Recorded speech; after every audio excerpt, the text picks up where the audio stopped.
From Hollywood, it's time now for John Lund as Johnny Dollar. Ken Ralston, Johnny.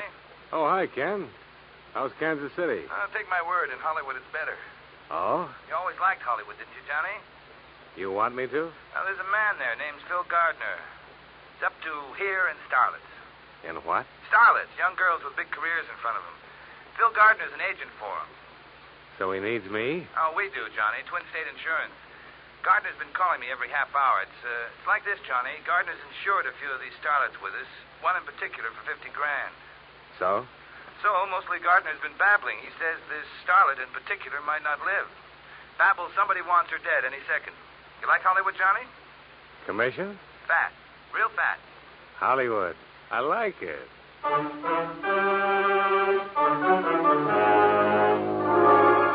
John Lund in a transcribed adventure of the man with the action-packed expense account, America's fabulous freelance insurance investigator. Yours truly, Johnny Dollar.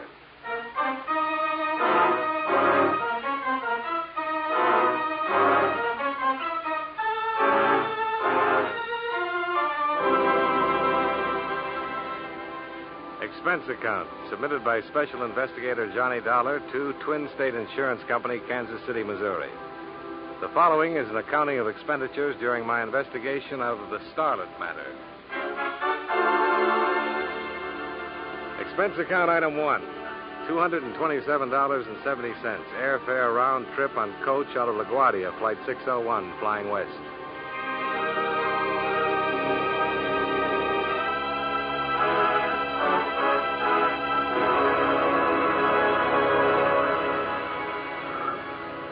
Some 3,000 bumpy miles later, the plane circled Los Angeles in a part of the Pacific Ocean and taxied down the runway at International Airport. It was 3:20 of a dirty afternoon. Expense account item 2, $440, cab fare to Sunset Ruxton Hotel, my home away from home in Hollywood, where I checked in, renewed old acquaintances with Judy, the telephone girl, put my pale cheek against her suntan, and told her I'd see her later. Expense account item 3, $2 even, to Beverly Hills office of Phil Gardner, agent. He was not in. The receptionist in silver hair pointed a silver fingertip across the street and said, "That's where.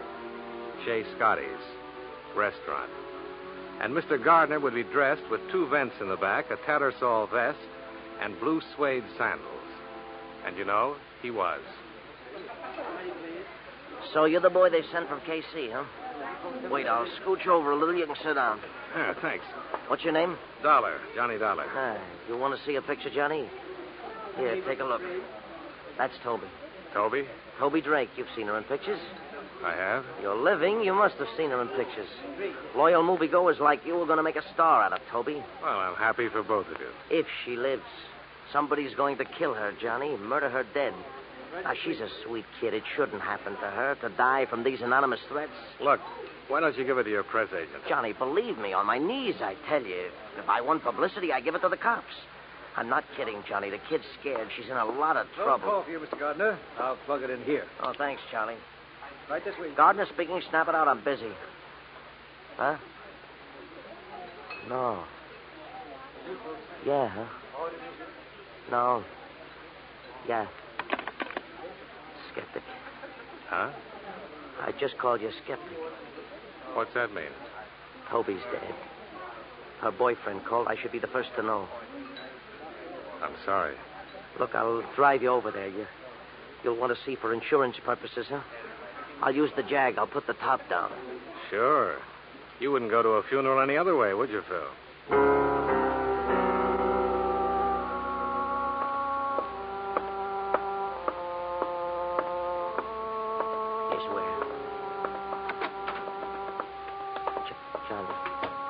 Get me something, a drink of water or something like that. The place swarming with things. Chintz curtains, plump upholstery, and Beverly Hills Oriental knickknacks cluttering the Grand Rapids highboy. I walked over to the 3-piece section. Toby Drake was lying there, her hand trailing down to the floor. I couldn't see her face until the big man stood up. Somebody wrapped that black silk stocking too tight around her neck. You wrapped the stocking? Look, Buster, a call came to headquarters and said get here because there was a dead girl named Toby Drake. There is. And all of a sudden you're here. Why? Something they have around this town. An agent. He's Toby's. Oh, agent? Oh, well. Talk to me, agent. Sure, Lieutenant. Just Detective Koska. Lieutenant, I'll never make. Go ahead. Well, it was like this. Johnny and me sit there at Scotty's chewing fat, and the phone was brought over, and the man on the other end says it's Mr. Fulton. And he says his girlfriend's dead. Honest, I'm broken up about this. Well. You wrapped the stocking, agent? Johnny. He's Johnny Dollar. He's from the insurance. Well. You been hired, Dollar? Yeah. Twin City Insurance. And for me, too, Johnny. All the way. Find out for me who killed Toby. Hired, huh? These guys employ you, huh? Well. Little balls there. You carry a gun, too. Oh, well. Yeah. Where's her boyfriend? In the bedroom. Name's Roy Fulton. He hardly says a word to me. Go talk to him, Dollar. Go tell him it's okay. You can talk to him.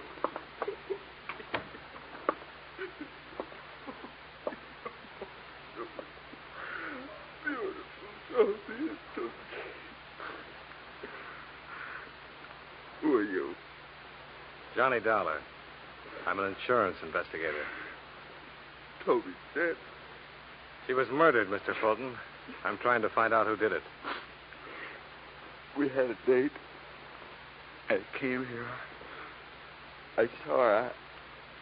I didn't lose my head. I called her agent, and then I called the police. Did you kill her? No. But she should have been more careful. Girls like her. What kind of girl did you think she was? Very pretty. Just beautiful. Now no more. Toby. Just beautiful Toby. Mr. Fulton. Lost. Forever. Mr. Fulton. For always. Nowhere. Toby. Beautiful Toby.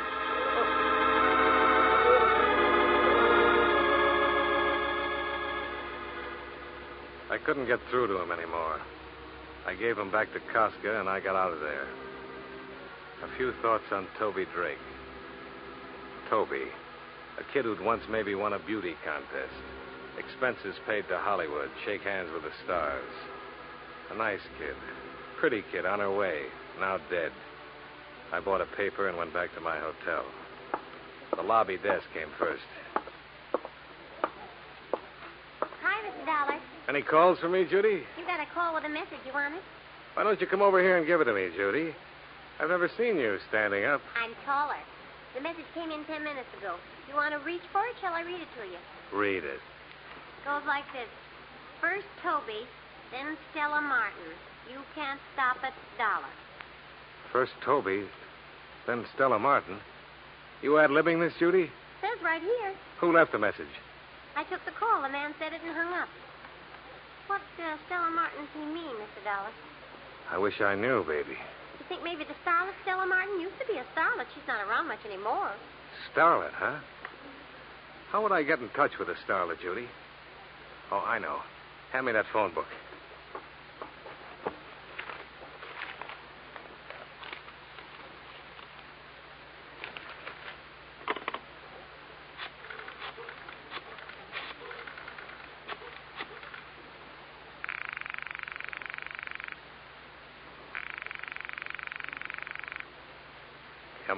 Come on.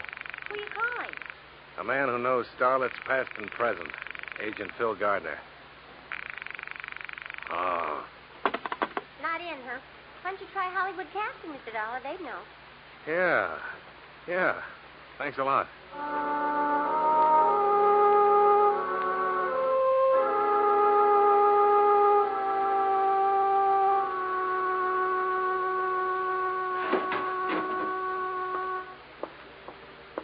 Stella Martin dropped from our ready file. Non-payment of dues. Well, there must be an address where you dunned her. 2001 Magnolia Avenue, Westchester.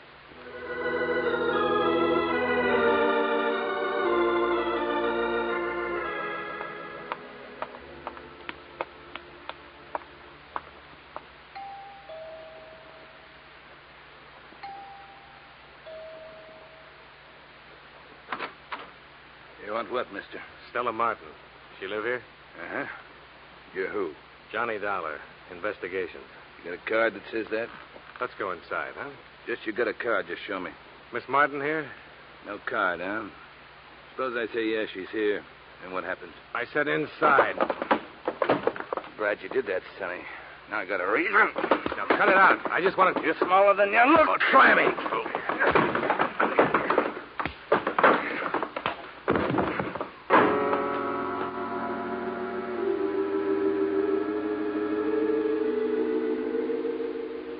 Later, when I opened my eyes, he was gone. I got to my feet, fell down, then finally made it over to the hallway, where there should have been a bathroom and a towel and some water. The thing that stopped me was the girl in the negligee. She was sitting on the floor against the wall. She was blonde, and her head was turned to one side as if she was wondering about me. There was a stocking tied around her throat, and she was dead.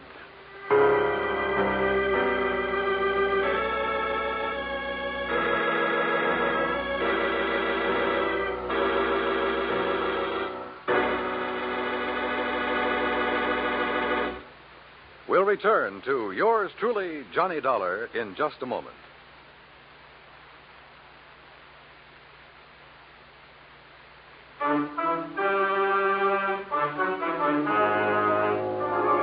Now, with our star, John Lund, we bring you the second act of yours truly, Johnny Dollar.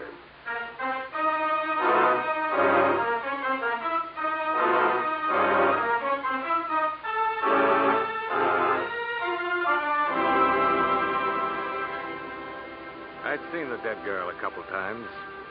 In the jungle picture, spliced between the main feature and the newsreel. The girl in the South Sea apron who gets chased by the gorilla. I stopped trying to convince myself it wasn't real. It was real, all right. I didn't need the pounding on the door to knock it into my head. I didn't need Detective Koska either. What is this, Dollar? You on a rampage?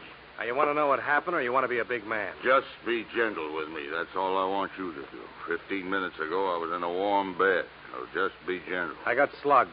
A man 7 feet tall in a black leather Look, jacket. I spent 5 hours questioning Roy Fulton about the murder of this girlfriend of his, Toby. Nothing. I let him go. Then I climbed into this warm bed, and I was sleeping fine. Then Sergeant Hurd called. Seems someone phoned in this address to Sergeant Hurd. Now, you were saying what, Dollar? She's in the hallway, propped against the wall. Show me.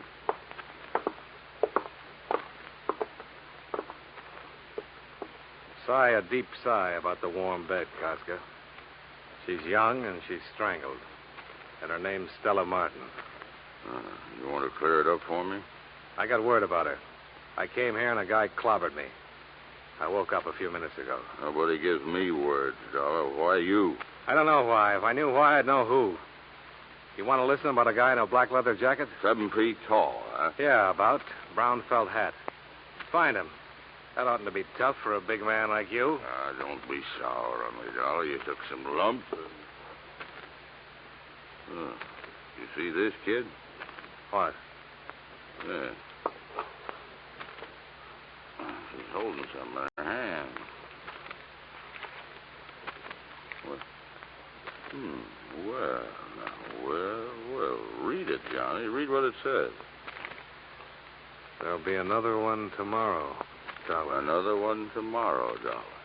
Well, now. What makes me so popular, Koska? Why doesn't it say your name? Because it says Dollar. Because it says the name of a guy I stumble over when I get out of a warm bed. What am I going to do with you? Take you downtown and sweat you?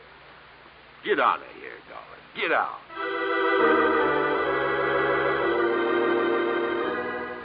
Then back into the rose-scented air and the suburban lawn now littered with friends and neighbors. And under the bright neon of the corner cut-rate drugs and sundries, the night-blooming hack stand. I took a cab to my hotel. No more messages, so I went to sleep.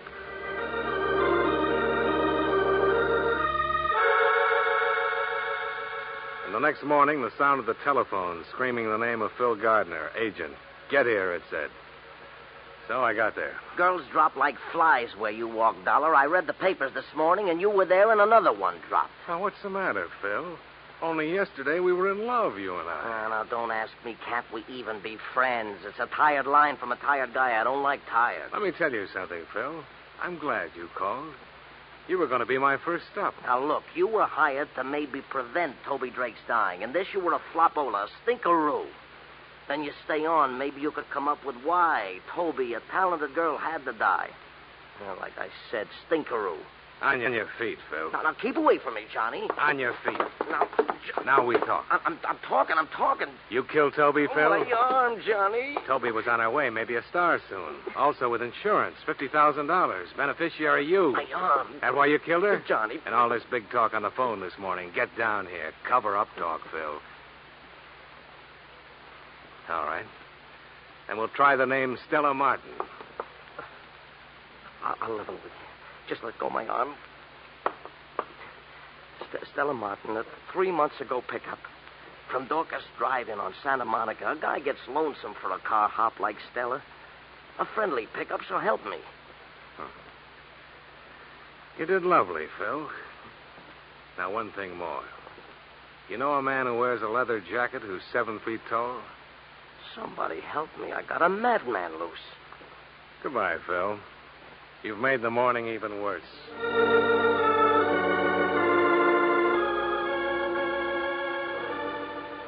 I got to the drive-in on Santa Monica. A cowgirl with a menu and a pair of heavy-duty sheer dungarees threw a card on my windshield that said Phyllis on it. Dorcas, she asked back. Why, that's old Melv over that way. I moseyed on over to old Melv. Howdy. Johnny Dollar, insurance investigations. Milva and Dorcas. Shout out a fella. Howdy. Howdy. You the manager of this place, Melv? Yeah. Top hand. Oh, what else? Huh? Oh, tenderfoot talk. Don't let it throw you. I need some information, Melv. Yeah, don't be a gravel kicker, son. Speak up. What's on your mind? Know a girl named Toby Drake, Melv? Knowed her. Used to work here. One named Stella Martin? Yeah. Doing work this evening. She ain't gonna make it, though. She's dead. She and Toby. Shoot. Seen it in the Gazette. I need your help, Melv. Deputize me. Well, I don't know. Just don't know. If you don't help, there's liable to be another dead girl. Peggy. Who? What's the matter, son? You got monkeys in your ears? I said Peggy. Peggy Bryan. On account of them 3 girls were thicker than the bobcat's tail. Do tell. Yeah, thicker than that even. Peggy used to work here, too. Drove to work in Toby's auto. You know where I can find Peggy? North Hollywood she lives in. Yeah, you wait a bit. I'll dig up her address. You want to wait, son, or you got to be riding on? I'll wait, Melv.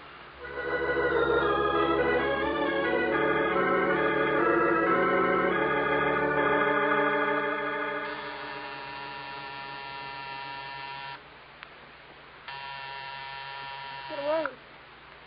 Get away from me, whoever you are. Get away. Listen to me, Miss Bryan. I've come to help you. I'll kill you. I'll kill you before you kill me. Now, don't be crazy. Give me that gun. There. That's better. To kill me. That's why you come to kill me. Now, let's scream inside. We don't want to make talk for the neighbors. Inside, Peggy. Now, hush, hush, baby girl. Hush. You see? I let you go. It's nothing to be scared of. I'm here to help you. To keep it from happening. Like it did to Stella and Toby. You understand what I'm saying, Peggy? Tell me they're dead. And now it'll be me. Why does it have to be you, Peggy? You don't know? You kill and you don't know why? Try to understand. I'm an insurance investigator. A lot of times I'm around when people die. Sometimes I get there sooner. Now help me. Help me, Peggy, so I can help you. That way we'll save us both a lot of pain. I'm so frightened. Because I'm so frightened. Whoever killed Toby and Stella, why would they want to kill you? I know why. I think I know. Well, tell me, Peggy. A woman was killed. We killed her. Tell me about it. It was 3 years ago. Toby, Stella, and I, we had a little car. We used to take trips. 3 summers ago, we took a trip to Oregon. One day. One day what? This woman crashed into us. It was her fault. Honest, it was her fault. And she was killed? Married woman. Young and pretty. And married. The police said it wasn't our fault. And let us go. Only reason. Why else would anyone want us dead? It's Saturday, Peggy. What do you do with yourself on Saturdays? I shop. For groceries. A new dress sometime. We'll go buy you a new one. You and me. And tonight? What do we do tonight? You mean you're asking me for a date? Uh-huh. What do we do tonight? Saturday nights I usually go to Ocean Park. It's fun. Rides with people. It's fun. Sure it is. Saturday night, Ocean Park. We'll have fun.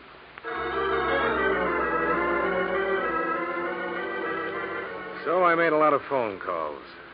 To my hotel to tell Judy I was going to Ocean Park with a girl named Peggy Bryan, in case anyone inquired. Then I called Agent Phil Gardner and let him know where I was going. Finally, I called Roy Fulton, Toby's boyfriend, and let him know all about my plans for the evening. And then I went shopping with Peggy Bryan and then took her to Ocean Park. Peggy Bryan, Pigeon. Let's just walk for a while, Johnny. Whatever you say.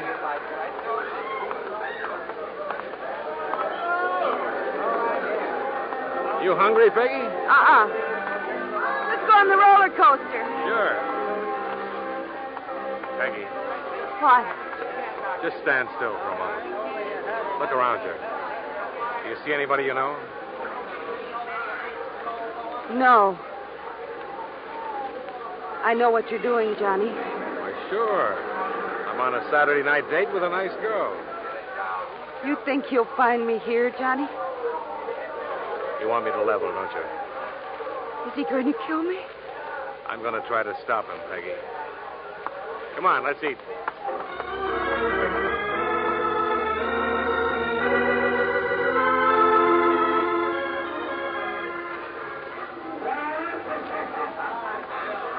Two tickets, please.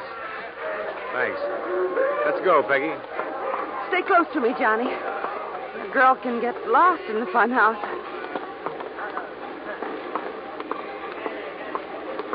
Johnny. Oh, Johnny. What's the matter, Peggy? Nothing. I'm having such a good time. Ever been through that spinning barrel? Oh, I always fall down. I'll hold your hand. Johnny. What? That man over there. He watched us buy our tickets. Which man? The tall one. Yeah, I see him. Peggy, walk through that spinning barrel. Fall down if you have to, but get right up and get out on the other side. Is he the one? Go on. I'm right in back of you. He's following us. Get out of this thing fast. I'm staying. I've been tailing you, Seamus. I've been waiting.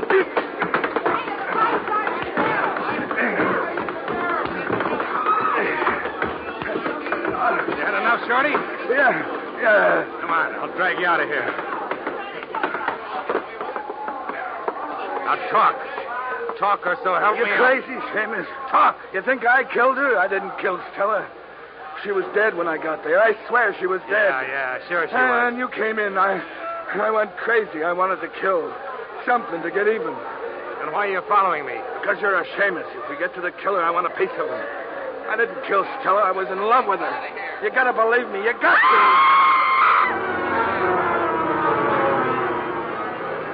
Peggy, what's the matter? The mirror! Look, the mirror! He was in the mirror, all right. Roy Fulton's reflection. Boyfriend of Toby. Long and thin as if he'd been squeezed together, which included the gun he was holding. I pulled Peggy down on the floor with me and grabbed for my gun.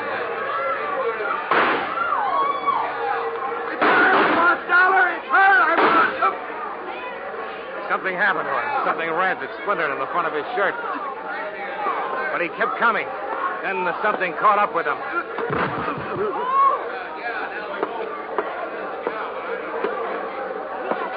Fulton, are you... They killed my wife. They killed her.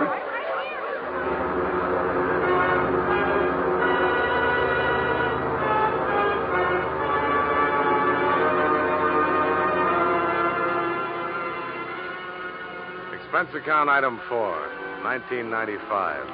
To dress a pigeon named Peggy Bryant. Item 5, $112 miscellaneous. Hotels, meals, roller coaster ride, funhouse, etc. Expense account total, $366.05. Remarks, pay Phil Gardner, agent, face value of $50,000 policy on Toby Drake.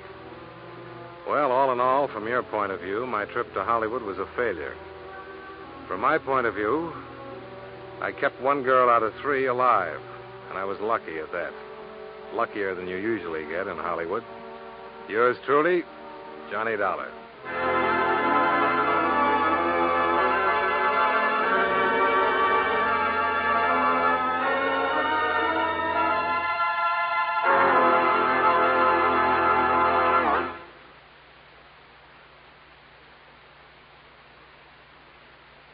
Yours truly, Johnny Dollar, stars John Lund in the title role and was written by Morton Fine and David Friedkin with music by Eddie Dunstetter.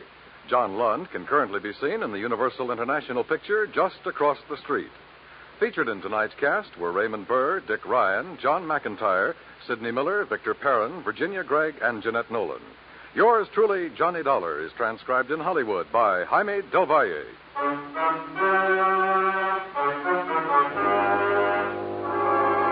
This is Dan Cubberly inviting you to join us next week at this time when John Lund returns as... Yours truly, Johnny Dollar.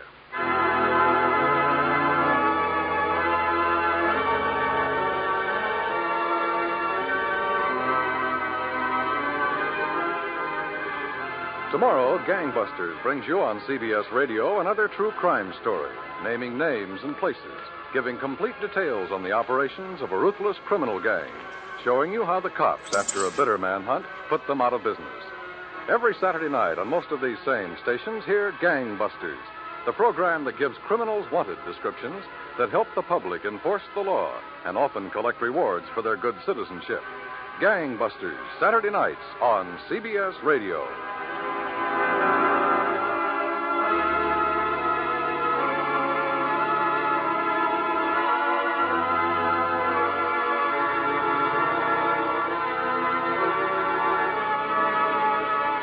And remember, you'll find Western adventure and music with Gene Autry, Saturday evenings on the CBS Radio Network.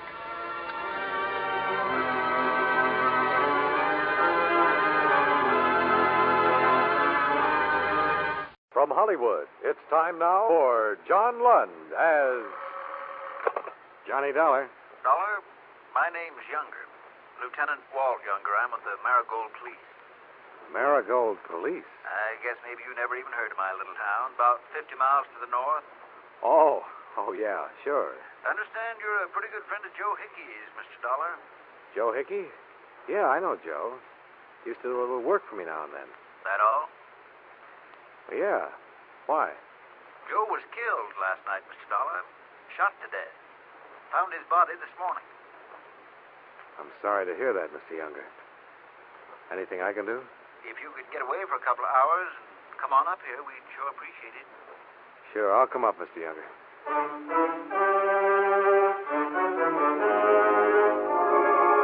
John Lund in a transcribed adventure of the man with the action-packed expense account, America's fabulous freelance insurance investigator. Yours truly, Johnny Dollar.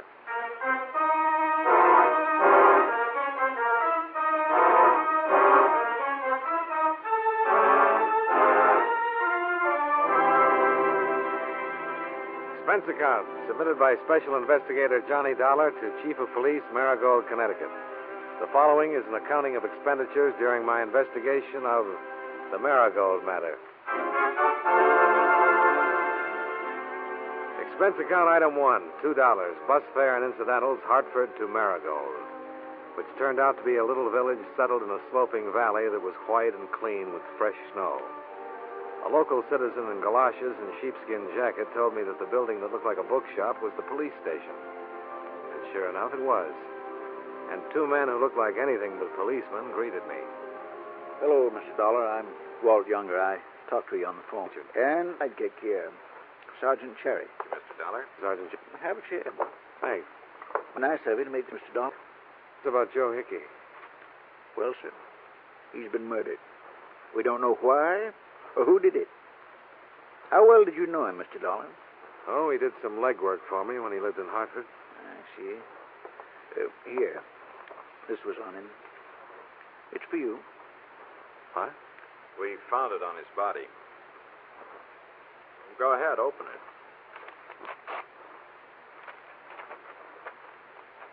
What's it say?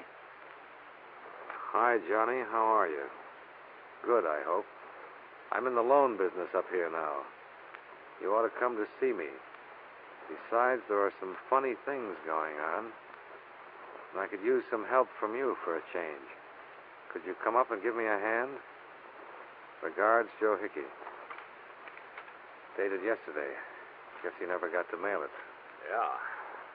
When'd you hear from him last? Oh, it must be 2 years anyway. Any idea why anybody would kill him? No, none at all, Sergeant. Well, neither have we, Mr. Dollar. But we wanted to talk to you before anybody. With that letter and all, it looked like a pretty good place to start. Oh, I'm sorry I'm not more help, Lieutenant. Wish I were. Would you like to be?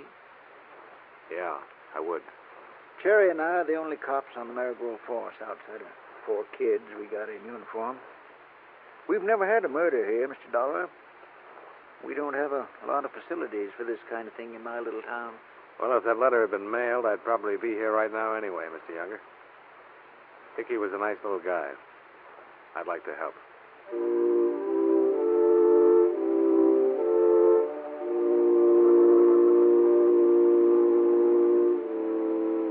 Sergeant Cherry stayed at the station while Lieutenant Younger and I drove out in the cold, crisp day to the scene of the murder.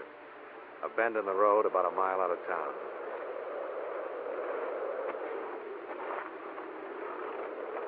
Found his car parked over there. Passerby saw it and reported it. Uh-huh.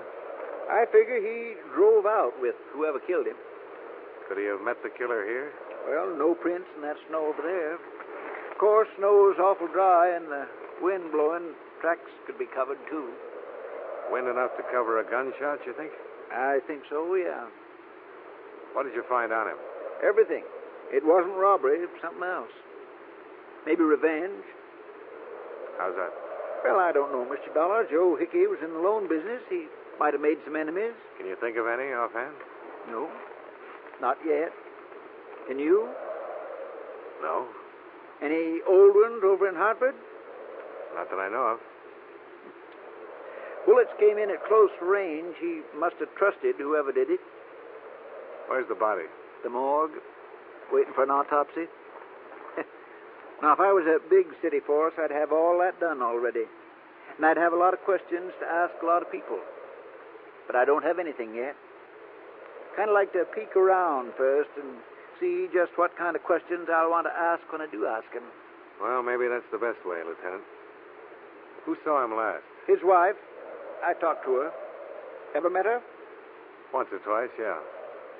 How'd you like to meet her again?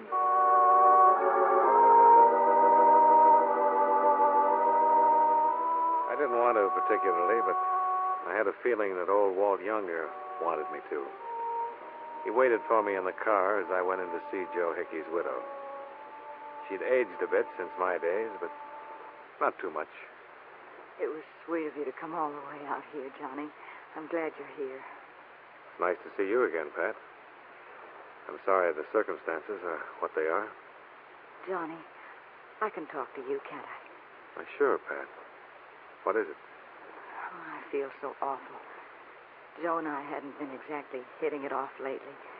I'd been thinking of divorcing him for some time. Uh-huh. Would he give you one? Well, no, not exactly. Oh, stop it, Johnny. Don't look at me like you're a policeman or something. You don't think I had anything to do with killing him, do you? I didn't say that. Well, you looked it. Well, I didn't mean to. Just that I haven't seen him for a couple of years, and all of a sudden he's been murdered. So I'm here asking about it. Johnny, he was my husband. And a second ago, you were telling me you were thinking of divorcing him. Did you love him? I didn't love him. I didn't hate him. Don't, Johnny, not to me. Where were you last night, Pat, while he was out being killed? Here, alone.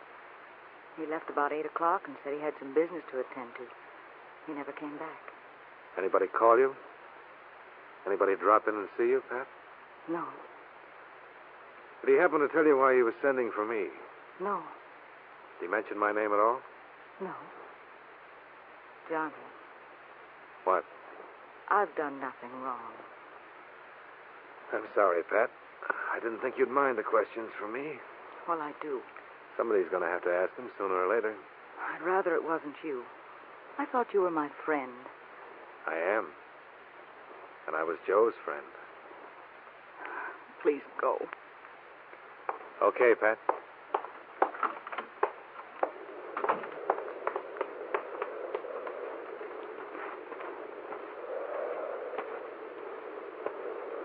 Well, that didn't take long. Not very pleasant, huh? No. Murder never is. Come on, get in. Am I doing your dirty work for you, Lieutenant? Well, now it all depends on how you look at it. For me, or for him, either one. This stuff's got to be done. Only so many people in this town, and one of them killed him. Left him there in the cold snow. I'd like to know who 'tis. Yeah, so would I. Well, what now? You just talked to the nearest of kin, and last one to see him alive. I was hoping you'd map out the next move. Who do you work with? He had a girl helping him in the office. Maybe she can help us. Maybe she can.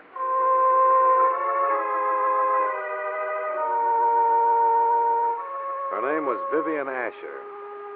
And like most of the people in town, she'd heard about the murder, was frightened about it, and didn't want to talk too much about it. What? I said, can you think of anybody who might have wanted to kill Joe Hickey? Everyone makes friends and enemies. Tell me about his enemies. You'll find that out for yourself, Mr. Dollar. You worked with him. You were around him all the time. Did you ever hear anybody... No, I didn't. Did you know that he was worried about some situation here and that he'd written to me? No. Did you like him yourself? Yes. Anything else? Don't be ridiculous.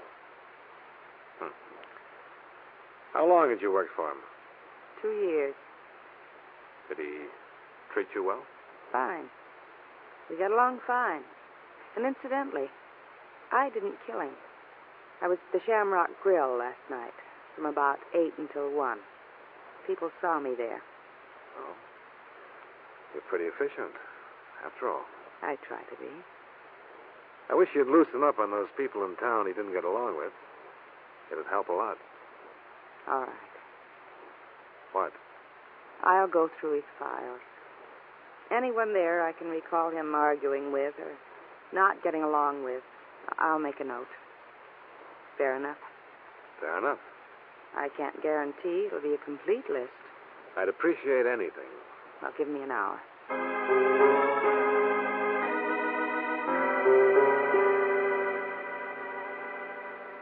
I could think of a lot more questions I wanted to ask her, but I was more anxious to see what kind of list she'd get up for me. And it was pretty impressive. About 35 names and addresses. Lieutenant Younger took one half, and I took the other. After 2 hours of plodding through the snowy streets of Marigold and interviewing a dozen people, I was convinced that all 35 hated Joe Hickey because he'd been pressing them for loan payments. An occupational hazard, I guess. But I was also convinced that none of them hated him enough to kill him. However, when I chanced into the Shamrock Bar and Grill, I met a man who was not on my list. Teal. Jim Teal's the name. Sure, I knew Joe Hickey. What about him? Trying to find out who killed him. Oh, yeah? You don't seem much interested, Mr. Teal. Why should I be? He was a bum when he was alive. Being dead doesn't make him any better. Yeah, you've got a point there. But why was he a bum when he was alive? Lousy shark. That's what he was, a thief. Did he steal from you? He tried to. Yeah? When was this?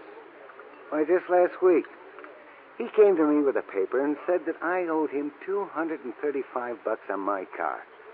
He said I had to pay it or he'd take my car away from me. I told him he was crazy. Well, if you owed him the money, he wasn't stealing. You don't get it, fella.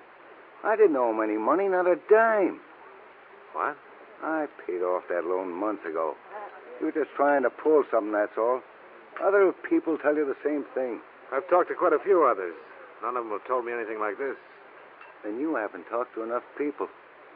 What did you do when he tried to repossess your car? I told him to get away or I'd take care of him. And what happened? I hit him. As I remember Joe, he was about 140, dripping wet. What are you, 180? 87, mister. And it was all my pleasure. Yeah. Especially when he came back a couple of hours later and told me it was all a mistake. Imagine that squirt. Doing his best to beat me out of some money, then coming back and apologizing for it when he couldn't get away with it. Ever occur to you that he had made a mistake? What loan company makes a mistake? They invented bookkeeping. Mr. Teal glowered a few long seconds, chewed on a toothpick, and let me know more of what he thought of Joe Hickey as a person. I'm afraid I wasn't listening too closely to what he had to say because I was still thinking of what he'd already said about the matter of bookkeeping. I decided I'd like to talk to Vivian Asher once more. Oh, yes. I remember Mr. Hickey did argue with him. He wasn't on the list you gave me. Well, I told you it wouldn't be complete. I'm sorry. Okay. Did you think of any others? No. Would it be possible for me to see the file on Jim Teal? Why? I'd like to know what it was all about. I can tell you. Well, tell me then. I made a mistake. And Mr. Hickey thought it was a collection. That's all. When he came back to the office, I told him about it. Doesn't it seem reasonable that such a thing could happen? Yeah. Or doesn't that policeman's mind of yours think that people can be human beings? I'm no policeman, Vivian. You're acting like one. Funny. Second person who's told me that since I've been here. I'll have to see those files. Do you have a search warrant? I suppose I can get one. Well, why don't you do that, Mr. Dollar? Yeah. Why don't I?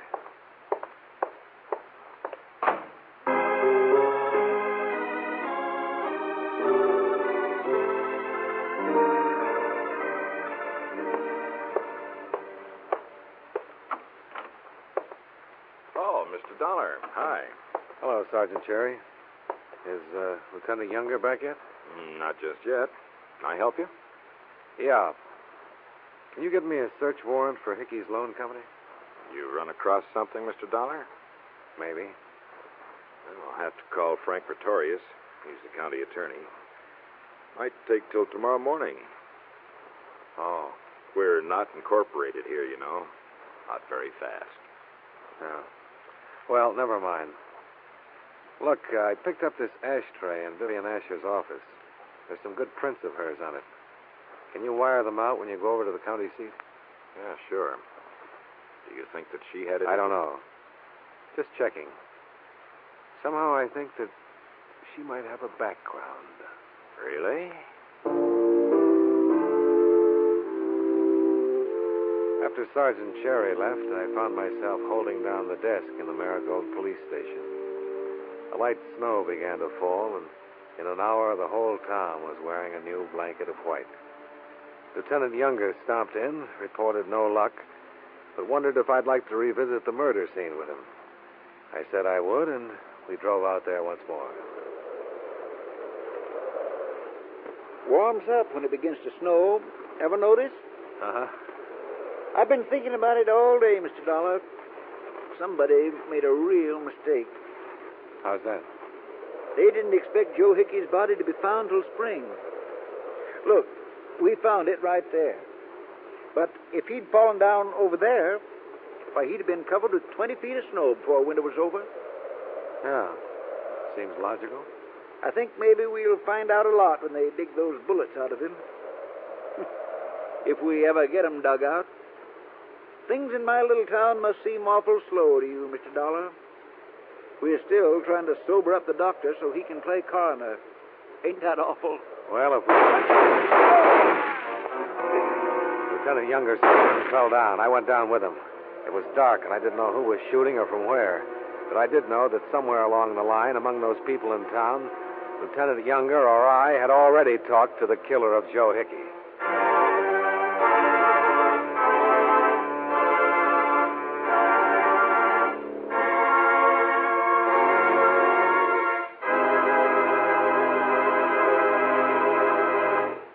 We'll return to yours truly, Johnny Dollar, in just a moment.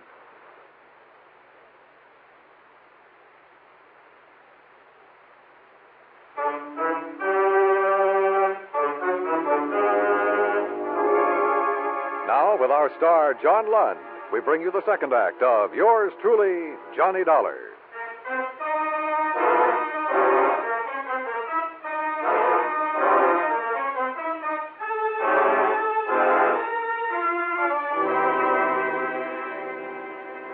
Whoever fired at us did it from the road that ran above the small ledge we were standing on.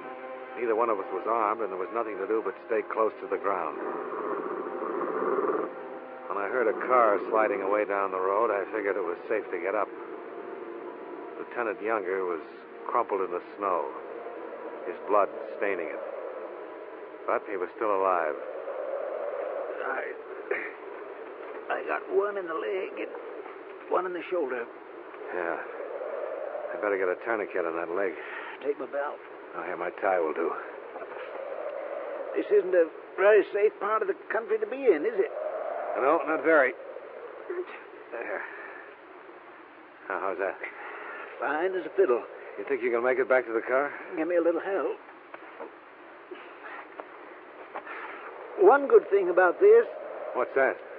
Exhibit A is in my leg. I half carried him up the path to the road and put him in the car. He didn't talk much the whole 50 miles to Hartford, where I turned him over to the medics in the emergency ward. After that, I returned to Marigold. There was one place I wanted to look at, search warrant or not. I didn't have too much trouble getting inside with a ring of passkeys. However, I didn't find much in the files that seemed important. When I jimmied open a locked drawer in Vivian Asher's desk, I came upon a good reason why she refused to let me look around. I dropped by her house to see her. What do you want at this hour? I know it's a hardship, Vivian, but it's a hard case. May I come in? All right. I've been floundering around here for almost 2 days, not knowing what I was doing or where I was going. Well, I can see. Somebody tried to kill Lieutenant Younger tonight. They nearly made the grade. They came awful close to killing me. He's out of the picture for the moment. I'm going to do things my way. As a matter of fact, I already have. Let's start with Teal. You forgot to tell me about him, didn't you? I'm not a walking file cabinet. Did you forget on purpose? Take a look at these. You were in my desk. Yeah, I sure was. What right did you have? Why are you after me this way? I'm after some truth. This is about $8,000 worth of delinquent loans, all recommended by you. What do they have to do with Hickey's death? Nothing. Absolutely nothing that I know of. Then why did you hide them? Because I don't know who killed Mr. Hickey. I don't know what delinquent loans have to do with it. All I know is I got scared and hid all the loans that I recommended. Go on. Mr. Hickey started letting me write loans last year, and I guess I made some mistakes. Yeah, I guess you did. What do you want me to say? No matter what it is, you'll make something terrible out of it. Will I? You're all alike. You want to chase people and frighten them and make them lie just to get away from you. You're standing here with a handful of papers that make me look stupid. My boss has been murdered, and the police can make anything out of those papers. So that's why you had him locked up? That's why. You can believe it or not. Well, I'll let you know what I believe later on. why don't you get out of here? Why don't you get out of here and leave me alone?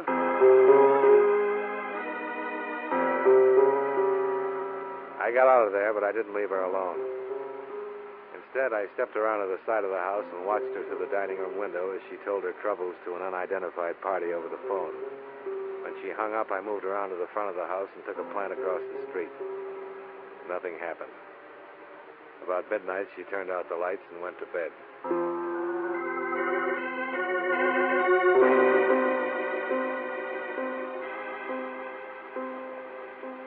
The next morning, I began to interview names at random from the loan applications I'd taken from her desk.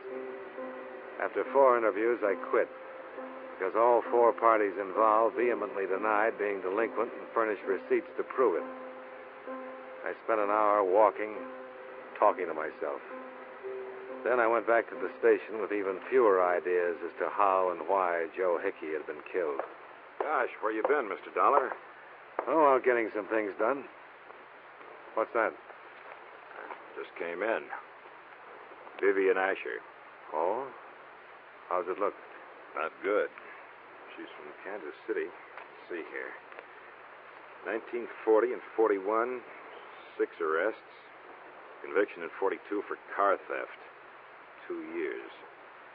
Another conviction in 45 for shoplifting. 6 months. And then this. She's still wanted. What for? Grand larceny. Denver police. It's pretty hard to believe, huh? She's lived here at least 2 years. Well-liked. Straight as an arrow. Well, not exactly straight. Oh. You find something? Yeah.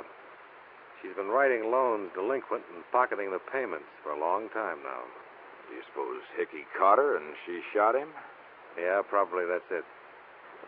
Well, guess there's nothing else to do but pick her up. Guess not. You mind holding it down here? I'd like to go with you, Cherry. Okay, Mr. Dollar.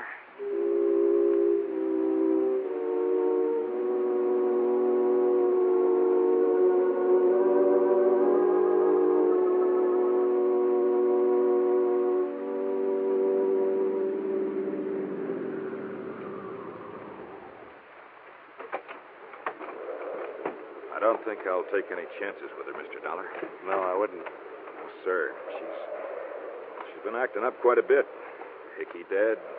Walt all shot up. Yeah.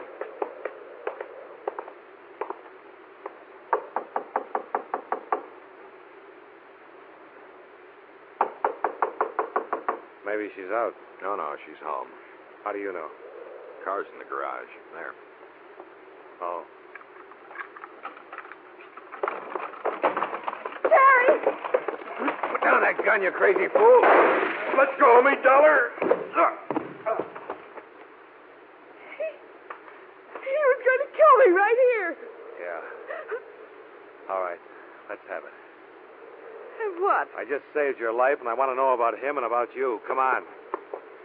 He used to be a policeman in Denver. He recognized me here and said he'd send me back. I didn't write down all the collections on those loans. I gave the money to him. How about Joe? Come on, I want it now. Cherry killed Mr. Hickey. Mr. Hickey found out what I was doing and where the money was going. I only wanted to live here and be left alone. Get your coat. What? I'm taking you in.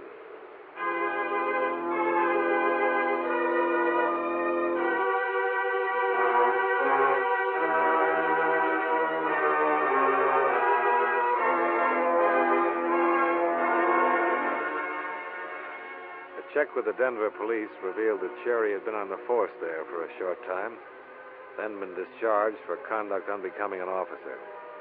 A ballistic expert in Hartford matched slugs from Hickey's body and Walt Younger's leg. Both sets came from Cherry's .38 service revolver. He was arraigned and booked on suspicion of murder, with Vivian Asher named as his accomplice on a charge of grand theft.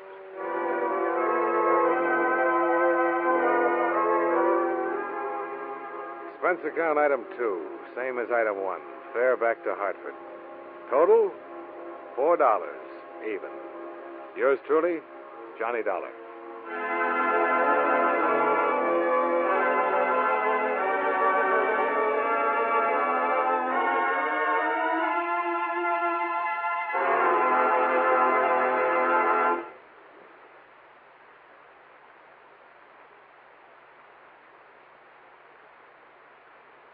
Yours truly, Johnny Dollar, stars John Lund in the title role and was written by E. Jack Newman with music by Eddie Dunstetter. John Lund can currently be seen in the Universal International picture Just Across the Street. Featured in tonight's cast were Parley Bear, Howard Culver, Vivi Janis, Virginia Gregg, and Jim Nusser. Yours truly, Johnny Dollar, is transcribed in Hollywood by Jaime Del Valle. This is Dan Cubberly inviting you to join us next week at this time when John Lund returns as... Yours truly, Johnny Dollar.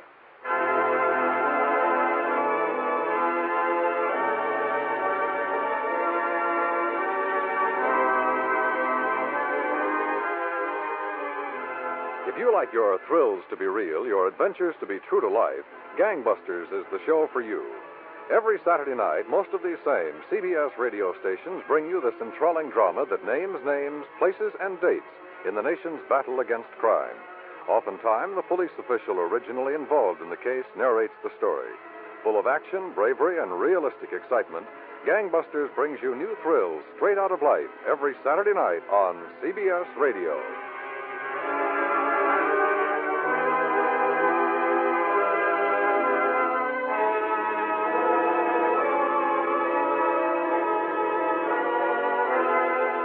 America now listens to 105 million radio sets and listens most to the CBS Radio Network.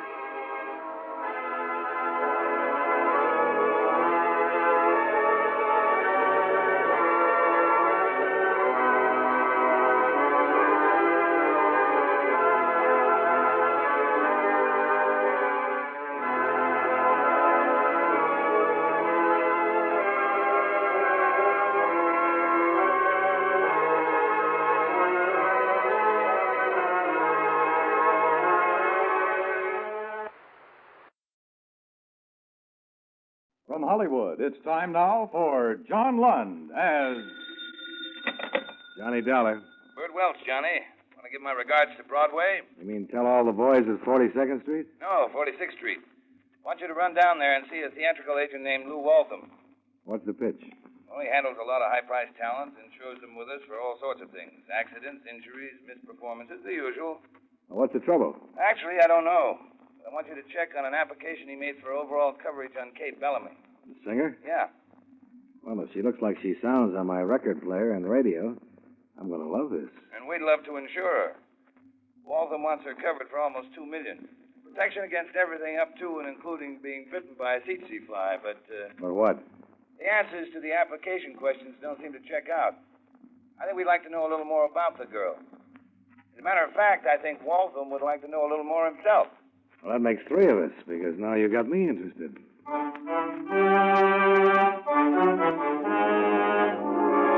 John Lund in a transcribed adventure of the man with the action-packed expense account, America's fabulous freelance insurance investigator. Yours truly, Johnny Dollar.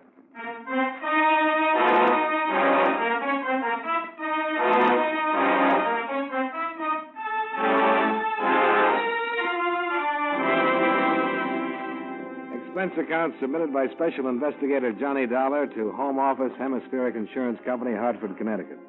The following is an accounting of expenditures during my investigation of the Kay Bellamy Matter.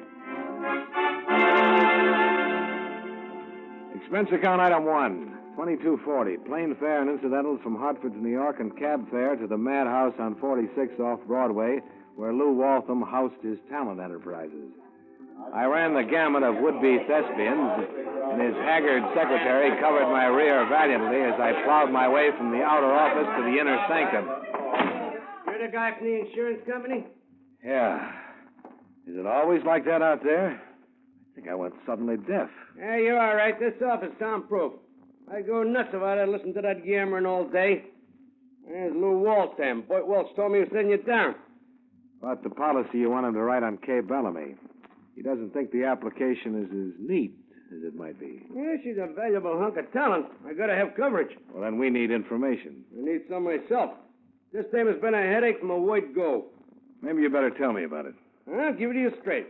I picked Kay up, well, a little more than 2 years ago. She was nothing, nobody. Doing a strip and burlesque, singing a song, once in a while. I heard something in her voice, though, something them other guys missed. I signed her, had her trained, got her a good deal. Well, that's my business. Sure. She knocks down $1,000 a week on her radio show, more on records. I could put her into the $5,000 class in no time, but... For what? Huh? Well, I'm going to tell you. See, she won't let me. She keeps sending me to the aspirin factory. Look, let me tell you this. 2 months ago, I get her a picture deal, Hollywood. Got it all sewed up. Big dough, billing. So what happens? I tell her and she screams like a banshee. No pictures. What is she, a screwball? Screwball? Take any nut in that outer office out there, and I'd lay 8 to 5, and handling them would be a vacation after Kay Bellamy. I may be talking myself right out of the policy I want. But listen, you want to know something? One of the things she does. Just Go one. ahead. Figure this, will you? In between her radio shows, she disappears for a whole week. For months, I couldn't never find her except on show days. Till I found out. Where did she go? So help me, you can sue me if I'm lying. She spends her time working in burlesque. What? Yeah, I mean, $1,000 a week on one radio show, but she goes around playing zip the rest of the time for $75 a week under the name of Don LaValle. Are you sure? I followed her. I seen her with my own eyes. You talked to her about it? I talked myself blue in her face. She freezes and tells me to mind my own business. She'll go get another agent. You know, Mr. Waltham, I think you'd better get another insurance company. Now, look. I do a lot of business with your firm. No trouble. This girl is valuable property. Give me a break, eh? Maybe you could talk to her. Maybe she just hates agents. All right, Mr. Waltham. Where can I find her? Boston. Boston? Doing burlesque in Boston? Listen, there they need it. Hey, you an expense account? Yeah, why? Well, I'll give you a pass to the theater up there. You can knock down the admission price and stick it in your kick, okay? Thanks. Thanks a million. What are you laughing? A buck's a buck, ain't it?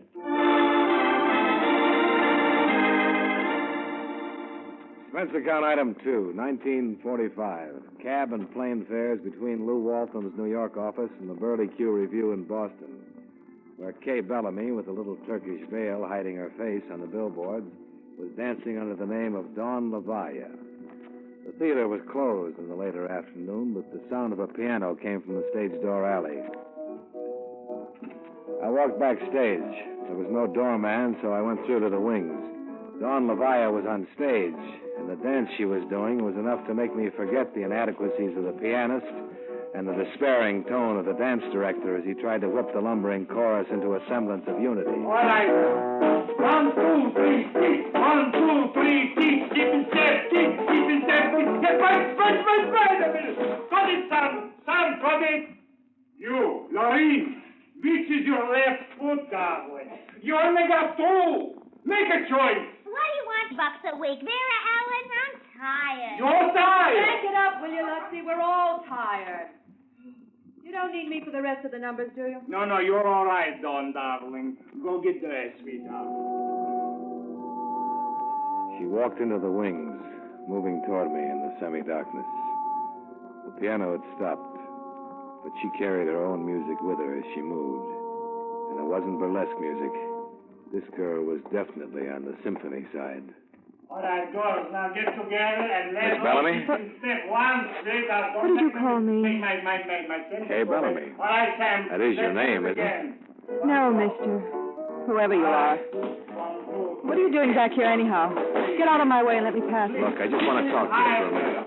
My name is Dollar. I'm from Hemispheric Insurance. Look, Farrell, maybe you didn't hear the lady. She told you to get out of here. Don't get dressed, baby. I'll cool this stage door down and wait for you. All right, Crow. You came in the wrong door, bud. The box office is around front. Listen, hard boy, I got business here. My name is Dollar. I know who you are, I know why you're here, and I got reasons why you should blow. Meaning the gun you're holding in your pocket? Kay ain't interested in any insurance. Just go tell Lou Walton to insure himself and drop dead. And if I don't? The gun can get awful nasty, Mr. Dollar. All right, Mr. Crow. As long as this isn't a personal matter. But if it ever gets personal, I'm going to feed you a face full of nothing. I'm glad you said that. I'll tell the boss. Then if you keep nosing around, maybe he'll issue me a special hunting license just for you. The lovable Mr. Crowell had told me two things. One was that he had a boss, and two, Kay Bellamy was also taking orders from somebody. I found a cafe around the corner from the theater. When the rehearsal broke, some of the cast wanted in. I went in, too. I got a seat at the counter next to the girl called Lorene. I just want a cup of coffee when you get a chance, Joe. Hello. Hi. You had a little trouble at rehearsal, didn't you? Yeah, I always have trouble. Were you there? Yeah, in the wings. I thought you were doing fine. Ah, that Lutzy gives me a pain. He's always putting on the big act, like he was doing a Hollywood musical or something. Who's Lutzy? Lutzy Lazario, the dance director. You saw him. He's over in the corner booth there with Valerie, one of the new girls. He thinks he's a regular Romeo. Continental type, huh? Yeah, Continental Brooklyn, if you ask me. He made a play for Dawn, but she brushed him fast. So Lutzy has a big crush on Dawn, huh? He'll forget it if he's smart. She's aiming for bigger moose than him. Like who, for instance? Some guy named... Oh, hey, that's my date honking for me. Never mind that coffee I ordered, Joe. I gotta go. I'm sorry I can't keep you company. Oh, that's all right, Lorene. I think I'll go over to the corner booth and join Lutzy and his girlfriend. Okay by me if you ain't particular, mister. No. You know something? Appreciation for the dance is not what I've been accustomed to. If people who knew me as an artist ever found out... You're Lutzy Lazario, aren't you? Oh, yes, I'm Lazaro. Didn't I see you backstage during rehearsals? Yes, I was watching your work. Oh, that's right, yes. You are in the business? Well, in a way, I'm doing a little scouting for Lou Walton, the agent. He's got a chance to sell some talent for a big Broadway musical if he can find the right people. Well, sweetheart, won't you sit down, Mr. Dollar, Johnny Dollar. Yeah, Dollar. This is Valerie, Mr. Dollar. She's in the chorus. And this is a great pleasure, Mr. Dollar. Of course, you don't know it, Lazario, but I've had an eye on you. You and the star of your show, Dawn Leviathan. Oh, I am so ashamed that you should find me in such a place. It has been a thing I've been doing, temporarily, waiting for a break. Yeah, I understand. How about the girl, though, Dawn? Oh, you can get her to leave here, Mr. Dollar. There ain't as much dough on all Broadway as she could get just by marrying a guy that's after her. Besides, if you're looking for a real dancer, Dawn's boyfriend sounds like big money. More than just money, Mr. Dollar. Real big shot family. He's Martin Bayard Cullen III. Her breath was singeing my eyebrows, but it was the name that really made them curl. Martin Bayard Cullen III. Connections with a capital C. Kay Bellamy was really moving into the big leagues and doing it the hard way, via burlesque runway. Didn't add up. You're wasting your time with Dawn, Mr. Dollar. Besides, I'm a better hoofer than she'll ever be. All I need I know, Valerie, a break. That's what we all need. Just one good break. I'll see both of you later. Expense account item 3, $5 for a Boston hotel room, since I decided to stay over and see the show at the Birdie Q Review. Expense account item 4, 30 cents. Federal amusement tax to be paid on the pass Lou Waltham had given me for the show. Expense account item 5, 25 cents for a box of the genuine saltwater taffy sold during intermission with a guaranteed prize in each and every box. I got a genuine tin cigar clipper.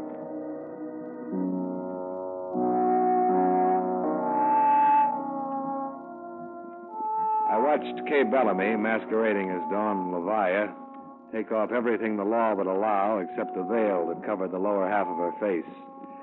Then, emotionally exhausted, I went back to my hotel and slept.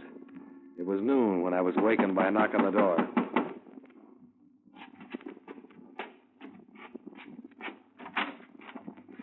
Surprised to see me? Well, a little, Miss Bellamy. You weren't happy with me yesterday. Well, I was angry with Lou Waltham for sending you. See, Mr. Dollar, I started out in burlesque, and frankly, for some reason, I like it, that's all. Oh, you must, to mix it with $1,000-a-week radio career. Sometimes a farm kid makes good in a big city, gets his own swimming pool. But when he gets a chance, he takes off his shoes and goes wading in the brook. Sometimes. That's the way it is with me. A lie like that ought to get your pretty mouth washed out with soap. Why should I lie to you?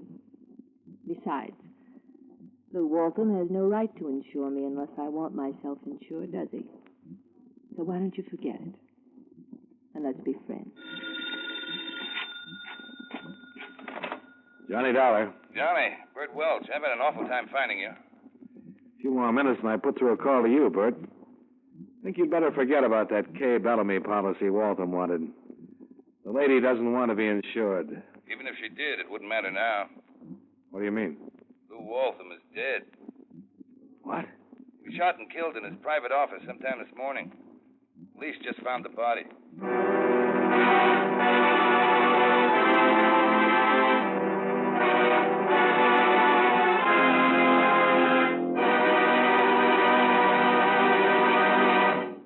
We'll return you to yours truly, Johnny Dollar, in just a moment. Right now, our country is engaged in all-out effort to fight off aggression and preserve our democratic freedom. The future of America concerns us all. That's why we should all help to make that future as bright as possible. By buying United States defense bonds, you can help make American freedom secure. And at the same time, you'll be automatically saving for your own financial security. Buy an extra bond for defense.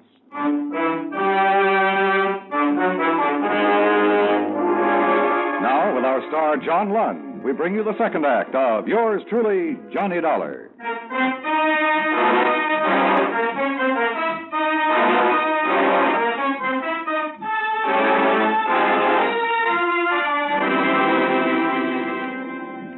I grabbed the first plane out of Boston and was back in New York by late afternoon. Charlie Dyer from the police lab was going over Lou Waltham's private office with dusting powder and camera. Some of them actors still outside? Yeah. Charlie, you find anything? About 200 sets of fingerprints, all different. This one's going to be fun. Probably turn out that Shakespeare did it. Well, half the talent in the outer office there might confess if they were sure the last meal is all it's cracked up to be.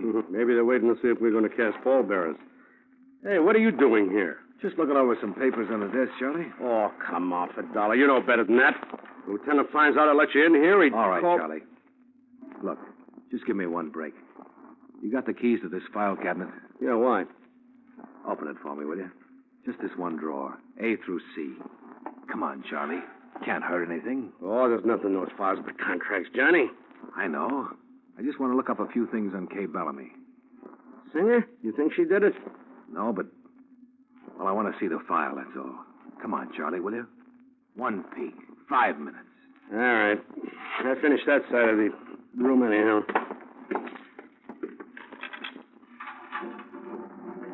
Go ahead, take the folder you want, Johnny, but I want to see what you're doing. Here it is. Kay Bellamy. Just curious about something. Go on. Why a doll with her voice and face and figure isn't on television? Oh, for crying out loud. Go out and take a seat on the bench with the rest of those nuts. I didn't even hear him. Kay Bellamy's contract with Lou Waltham was a dilly. No personal appearances, no club dates, no publicity pictures released without her approval, no studio audiences permitted at her broadcast, no television shows. Look, Johnny, will you finish that and get out of here? I'm finished, Charlie. Why, she ain't on television. If you ask me, she must have a face that'd blow out the transmitter. What makes you say that? Pictures of her in the photo file. Where? Bottom drawer there says photos. I want to see those, too, Charlie. There's nothing to see. Hats with veiled silhouettes, even in the newspaper clippings. She must really be ugly. Yes, there's the only shot without a veil. Her and some guy wearing big hats. Shadow all over the faces. Mexican sombreros. Mule and cart in the background. This must have been snapped in Mexico. Come on, put them back, Johnny, and clear out. There's nothing to see. He was wrong. There was something to see in that Mexican photo, all right. Not Kay Bellamy's face, but her hand, holding the rim of the sombrero. And on the hand, a wedding ring. Expense account item 7. Same as items 2 and 6. 1945. Cab and plane fare between New York and Boston. I made the plane just in time and then got another little shock. There was a vacant seat on the aisle. I took it. The window seat was occupied by a dancer named Valerie. Well, I fancy meeting you here, Mr. Dollar. You better fasten that seatbelt. You're a long way from Boston, aren't you? Well, I flew down this morning. He said Mr. Walton was looking for people for a show, so I thought I ought to see him. Did you? No, well, you must know about the murder and police and everything. I know about the murder and the police, but not everything. You want to fill me in? I don't know what you're talking about. What time was it when you went to see Walton? I don't remember exactly. Afternoon. Police were outside the building. I heard what happened. I didn't even go up. Too bad you weren't there earlier. Like between 8 and 9 this morning when the police think he was killed. What would he be doing in his office so early? It was his hour for thinking, before the arrival of the howling mob. Didn't you know that? Well, how would I know it? Yeah, maybe you would. It was a thing that was known only by his better clients, like Kay Bellamy, or friends. Which plane did you take from Boston to New York this morning? Why don't you ask the airlines? Leave me alone. I'm in mourning. For Lou Walton? Maybe for you, honey. Maybe for you.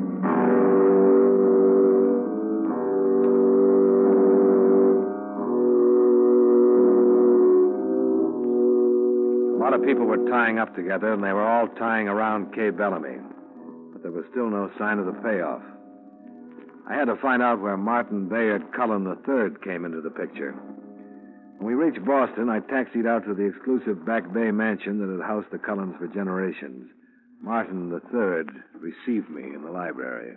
Your card says you're an insurance investigator. Whatever your business is, I would prefer it if you would take the matter up with my business counselors. Well, it's the kind of business they might know about. I want some information about a girl you've been seeing. What girl and what sort of information? Dawn Levi at the Burley Q Review. I'll answer any questions concerning Dawn. Look, Cullen, this is important. A man has been murdered. Are you implying that Dawn is involved in a murder? I'm not implying. I'm saying it right out. Are you going to get out of here, Mr. Dollar, or shall I throw you out? Now, don't try. You might bend your suit. You're being a sucker about your lady love, Cullen. She's been working you for something, hasn't she? Some kind of a favor? Something? Why, yes. What kind of a favor? Maybe the key to a murder, Cullen. You may help her later if she's involved, but you can't cover for her. All right. There's a man in the federal penitentiary. Her uncle. His name is Fred Bellamy. She asked me to use my influence to have him moved from a West Coast prison to one in the East where members of the family will be able to visit him. Fred Bellamy? That's right. You think you can make murder out of that? Listen, chum. Do you think Dawn Levi is really her name? I never asked, frankly. Well, you should have. Not that she'd have told you. But her real name is Kay Bellamy. Kay Bellamy. And 5 will get you 10 that Fred Bellamy is her husband, not her uncle. He was married. The police would have known it. Not if he was married in Mexico. But he's been in jail for 5 years. Yeah. And an eyewitness who helped to convict him swore that a girl drove the getaway car. You've been out with her, Cullen. She ever show her face in public? I know. She always wears a hat with a veil. She never liked crowded places. I have been taken in, haven't I? Happens to the best of us. But for your sake, I hope you didn't try to arrange that favor. I'm afraid I did, though. Bellamy should be aboard a train headed east right now. Well, then you'd better call everybody you know in Washington and get them to call out the Marines or something, because somebody's going to make a pitch to yank Bellamy off that train.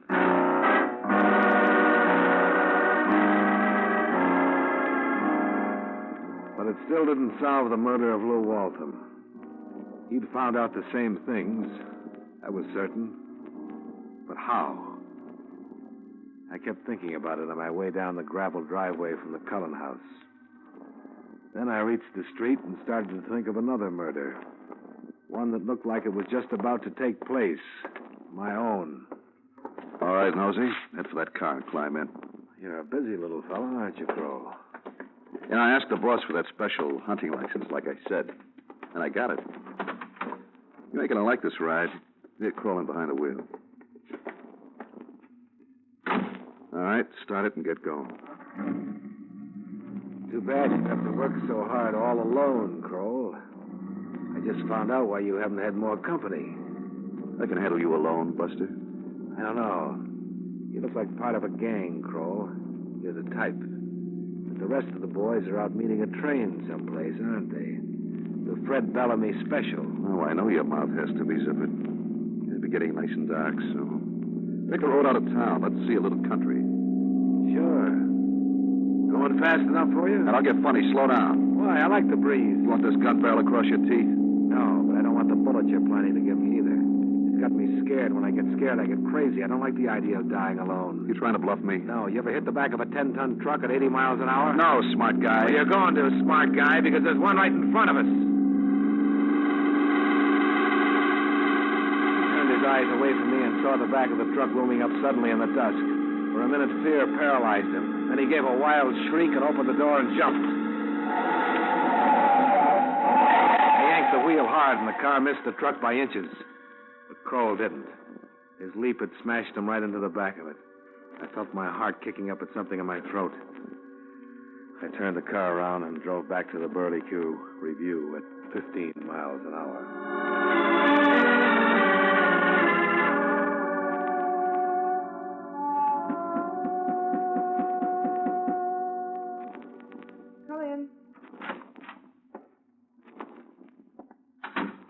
Hello, Kay.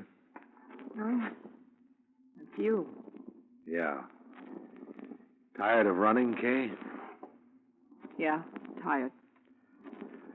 Your husband isn't going to get off that train. The gang will be picked up, too. I know. I just had a phone call from Martin Bayard Cullen III. He made me feel like it was rotten. I did it because I had to. Your husband wasn't going to let you enjoy the comforts of life while he rotted away in jail, was that it? Yes. He let me take the radio job because he thought he might be able to buy his way out with the money. Out of a federal pen? He was dreaming. I'm glad it's over. He had Kroll and the other boys watching me. Told him to keep me working in burlesque. Make things rough for me. So I'd never forget what a bad time he was having. I'd better call the police, Kay. You don't have to, Mr. Dollar. I called him myself 2 minutes ago. I'm just waiting. Okay, you've seen the farewell performance. Now, why don't you leave me alone? Please. Sure. Oh, Mr. Dollar. Oh, hello, Butsy. Oh, see, I heard the terrible news about Mr. Walton. Such a terrible thing. Yeah. I know you work for him. I know how badly you must feel. Oh, tell me something. Are you taking over the business? Will you be looking for the people for that show? I'll let you know. Is Valerie around? Yeah, in the manager's office, just over there. Mr. Kroll's office. You know Mr. Kroll? Yeah. I met him around a couple of times. Thanks.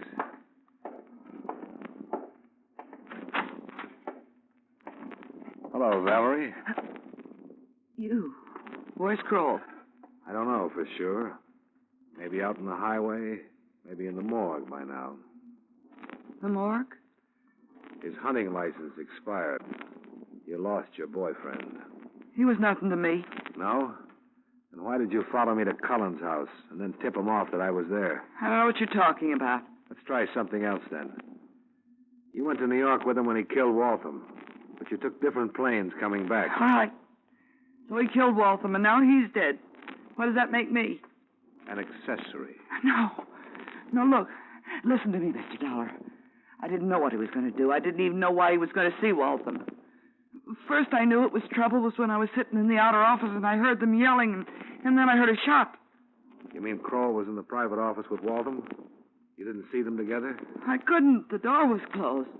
Too bad you heard that shot then, because it makes you sound like a liar. Waltham's private office was completely soundproof. I see. Oh, sure. You're a nice, peaceful girl, all right. Let go of it. That's better. Police will be here soon with a wagon. You better put something on so you don't catch cold. And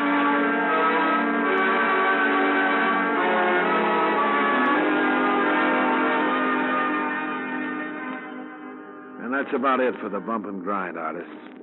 Lou Waltham never insured himself because he had nobody to leave it to, so there's no loss there. Of course, the Kay Bellamy policy was never issued. You lose a fat premium, but don't fret over it. Clause 42A would have cost you a mint, the one about missing performances. She'll be missing them for the next 10 years. I guess your total loss lies in my expense account. Item 8, $43 miscellaneous. Item 9, $6.10 train fare from Boston back to Hartford, Connecticut. Please note that I did not charge you for the admission pass that Waltham gave me to the Burley Q Review, nor did I charge you cab fare from the Cullen Mansion to town, since Kroll provided car service. Expense account total, $135.40. Yours truly, Johnny Dollar.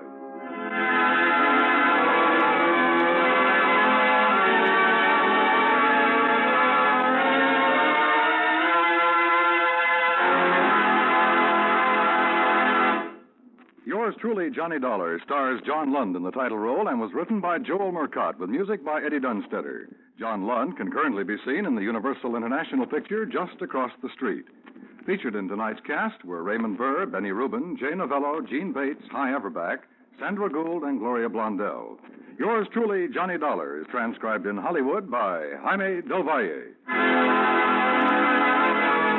This is the CBS Radio Network.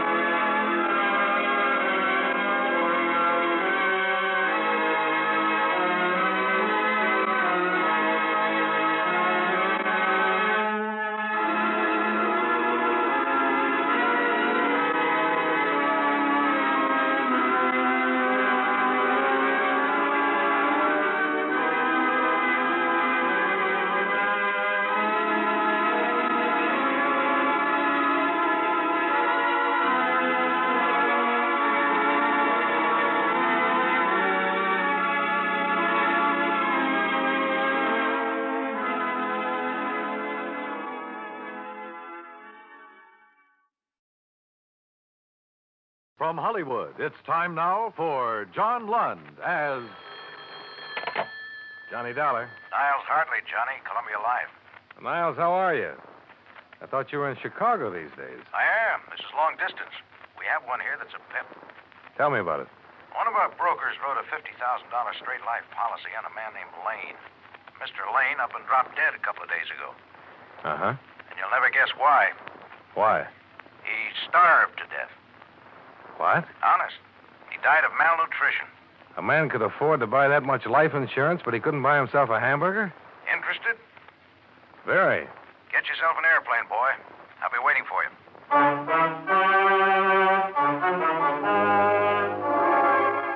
John Lund in a transcribed adventure of the man with the action-packed expense account, America's fabulous freelance insurance investigator. Yours truly, Johnny Dollar.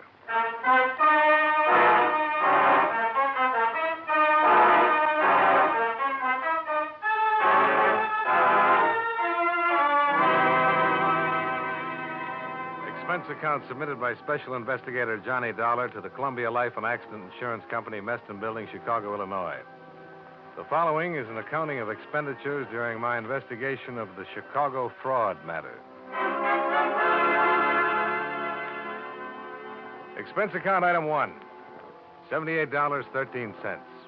Plane fare and incidentals, Hartford to Chicago. I had breakfast at the airport, took the limousine into town, found a hotel room, then checked in with Niles Hartley at the claims division. Chicago's blustery climate seemed to agree with him. He was a little bigger than I remembered, a little ruddier, but efficient as ever. I wrote a special delivery to the Insurance Commission in Springfield this morning. Explained we were holding up payment pending a routine investigation of the claim. Uh-huh. But the faster we move on this, the better off we'll be, Johnny. They're going to ask questions, and we'll have to get ourselves some answers. They asked any yet? No, but the beneficiary is Lane's sister. Her name is Lydia Staley. She's called them, and she's called us a couple of times wanting to know what's what. Tough? She could be, I guess. She has money of her own, some influence, and so on. A lot of money? Trust stuff. very comfortably fixed. But she's pretty upset by the whole business. You see, I had to stick my horn in right away and request the coroner to hold the body until we got something done. How so? Lane died on the street with no identification on him. By the time they did find out who he was, a routine PM had already been performed to determine cause. The county was going to bury him. With $50,000 worth of insurance? Yeah. Now, the first thing that occurred to me when I saw this report was that it might not be Lane at all. Besides the malnutrition, here are these findings. Chronic heart condition. Lung history. Stability. Certainly doesn't sound like anybody we'd insure. Well, Lane took a physical before the policy was issued, didn't he? Yeah, sure. Uh-huh. Here's a copy of it. He was 100% okay then. How could he pass it with all these things wrong with him? Good question, Johnny. Like to find the answer? Yeah. What's that doctor's name? Dr. Walter Unger, Suite 1932, Michigan Building. Expense account item 2, $3.50. Taxi fare through Chicago's slushy streets to the offices of Dr. Walter Unger, who had been licensed to practice medicine in the state of Illinois in 1946. He was a Northwestern University Medical School graduate. And I'd give him the 7. Married, had 2 children, and lived in Glencoe, a North Shore suburb. Day and night. His income and practice, according to report, were average. Oh, good. Yes, drop in tomorrow. Goodbye. I'm sorry, Mr. Dollar. You were saying... I'm from the Columbia Life Insurance people, Doctor. Claims Division. I'd like to get some information about a man you examined on July 14th of last year. All right. I hope this won't take long. What is it you want to know? The man's name was Christopher Lane. You happen to remember him? Christopher Lane. No, I can't say that I do, Mr. Dollar. What about him? Well, first I'd like to know, is this your signature? Yes. Those are my letterheads. I suppose that's my signature. Aren't you sure? How many people are certain of their signatures? It looks like mine, Mr. Dollar. I can't say for sure that it is or isn't. Well, assuming that it is, what about these notes? Are these in your handwriting? Yes, I would say that was also my handwriting. Mr. Dollar, I'd appreciate it very much if you'd get on with whatever business you have here. According to this, you gave Mr. Lane a complete physical and pronounced him sound. I did. Anything unusual about that? He died 2 days ago, Doctor. I wish you insurance people would buy some books on heart diseases and read them and know them and not take up valuable time. Look here. This patient was 41 years old. If he had no heart condition when I examined him, and obviously he didn't, according to my cardiographic findings, it's entirely reasonable to assume that he could have developed one in a very short time. You people gauge that in your premium. Mr. Lane didn't die of heart trouble, Doctor. He died of malnutrition. Malnutrition? That's what the pathologist at the coroner's office says. Here, look for yourself. Well, he should know. Was it possible for you to overlook that condition at the time you examined him? No. No, if he'd been suffering from malnutrition in any degree, I would have discovered it. According to the coroner's report, he'd been ill for a year or better. Can you explain that, Dr. Unger? No, I can't explain that. I wish I could. All I can say is that I did my job. I examined the man, reported my findings. How about this? Angina. Well, I could have missed that, I suppose, but it's unlikely with the degree of aggravation noted here. Did you X-ray, Mr. Lane? Well, certainly, it's part of the examination. Have you had much experience reading chest X-rays, Doctor? Mr. Dollar, I know my business. If there'd been any lesions in that man's chest, I would have reported. Doctor, just bear with me, please. Again, the coroner's man said they were old lesions. So I notice. I can't explain that either. Well, you can understand why we want to be thorough about this. Yes, I do. And I wish I could help you. You keep a file copy of all examinations? Yes, certainly. I'd like to see your file on this one, if I may. Of course. Anything else? Yeah. Another hour of your time. What for? I'd like to have you look at Mr. Lane's body, Doctor. I could get an injunction. All right. I'll be finished here at 7 o'clock.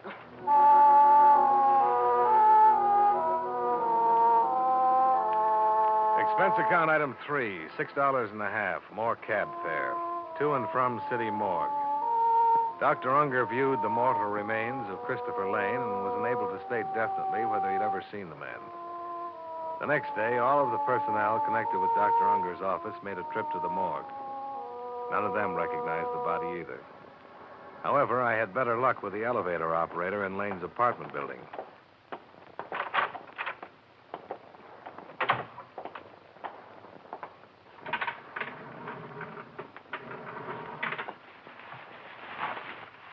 Oh, You ever seen this man before, Miss Shattuck? yeah. Yes, sir. That's Mr. Lane, apartment 2338. You're positive?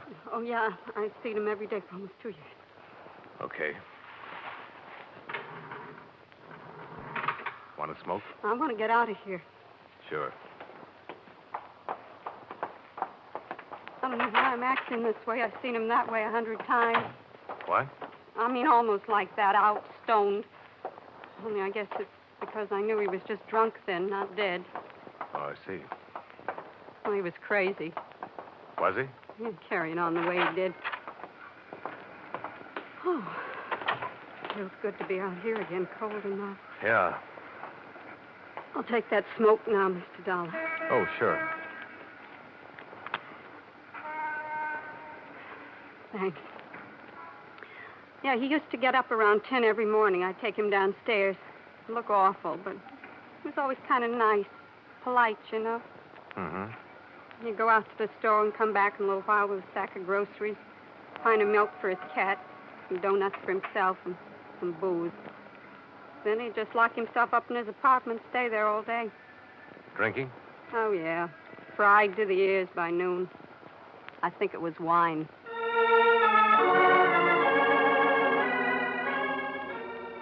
The janitor and the maid, as well as the doorman and the desk clerk, further verified the fact that Lane had been drinking heavily for better than 18 months prior to his death.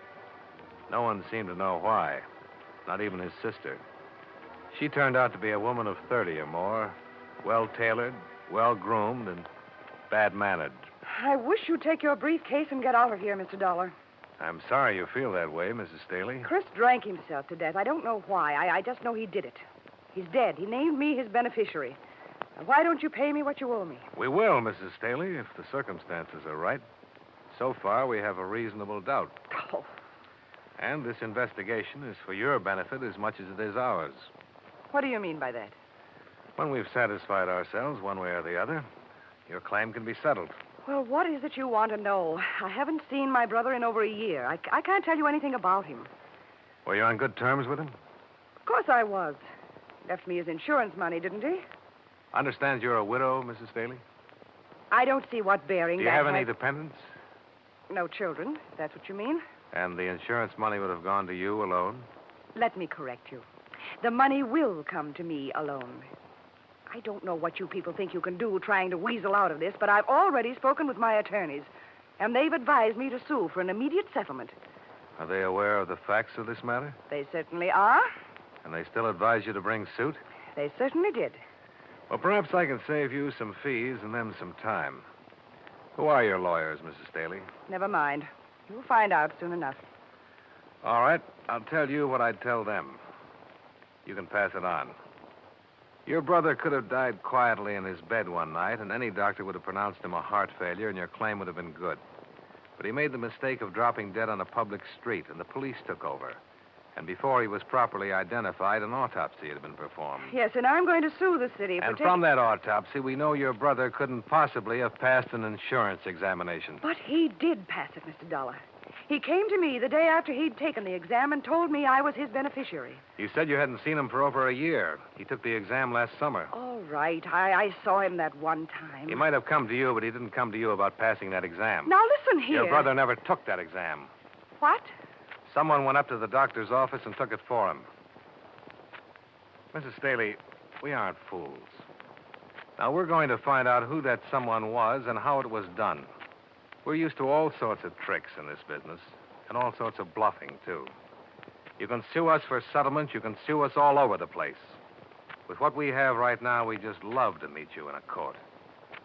I'm talking facts to you, Mrs. Staley, and I wish you'd talk them to me. Get out of here. Get out of here, you cheap snooper, before I call a policeman and have you thrown out.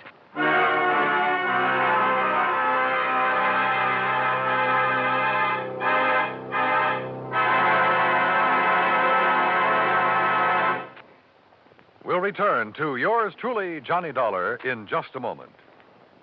Out of the jungles and into your homes comes Tarzan every Saturday night on CBS Radio.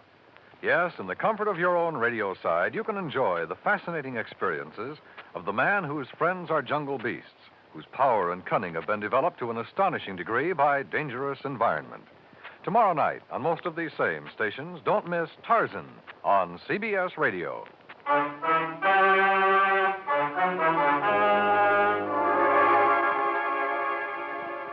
Now, with our star, John Lund, we bring you the second act of yours truly, Johnny Dollar.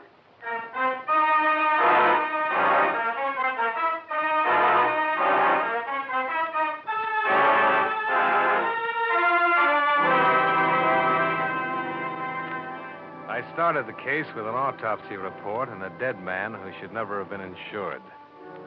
The doctor who examined him and passed him couldn't explain why. His sister, the beneficiary, explained even less. I left her under the surveillance of a leg man provided by Niles Hartley and decided to talk with the insurance broker who'd written up the policy. His name was Rutherford, and he looked insurance from the top of his iron gray hair to the tips of his highly polished brown shoes.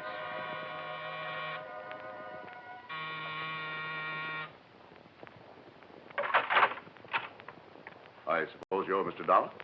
Mr. Rutherford? Yeah, come in.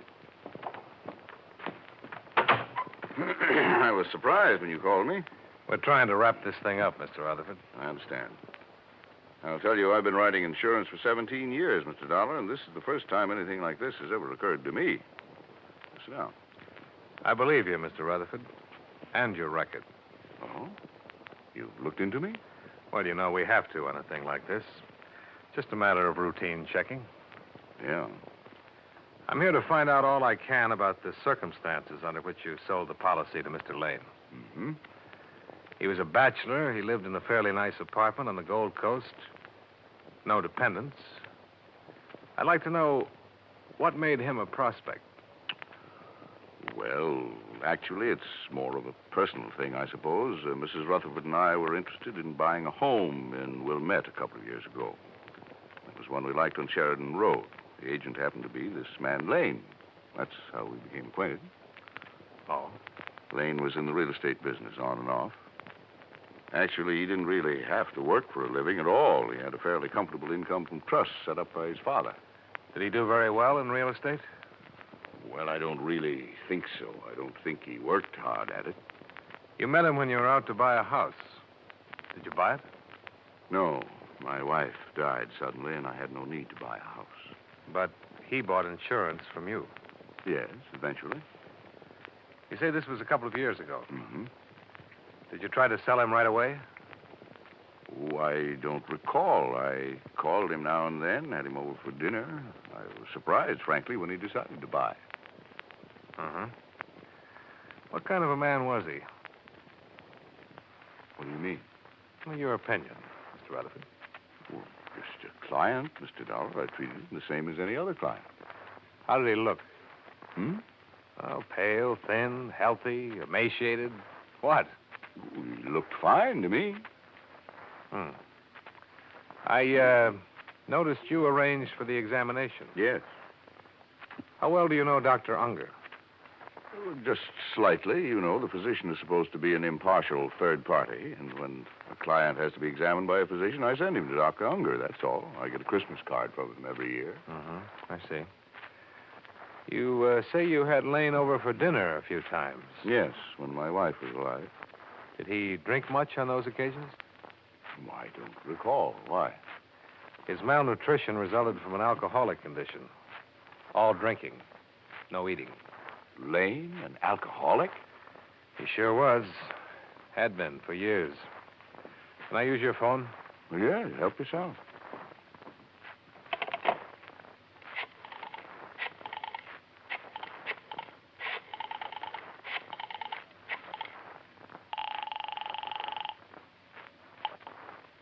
Hello? Johnny Dollar, Niles. Oh, glad you called, Johnny. I'm trying to reach you. What's up? Mrs. Staley's fighting back. Huh? Her lawyers served notice on us an hour ago. Well, nothing to worry about there. Just a bluff. Oh, but this wasn't. She made the coroner release her brother's body. Took it to a crematorium. Exhibit A is a pile of ashes by now. Oh. I can try something here. We'll try it. Right. Mr. Rutherford. All finished? Yeah. Mr. Rutherford, I'm afraid you're in a little trouble. What are you? You couldn't have written that policy or known Christopher Lane without being aware of his drinking habits. Now, see here, Dollar. I've been an insurance broker for a good long time, and no one has ever questioned my integrity. And I think that's what you were banking on, your reputation. I'm sorry for you, Mr. Rutherford, but there had to be a collusion here, and you're the logical party. You arranged for someone to take Lane's examination. You were going to split with... Oh!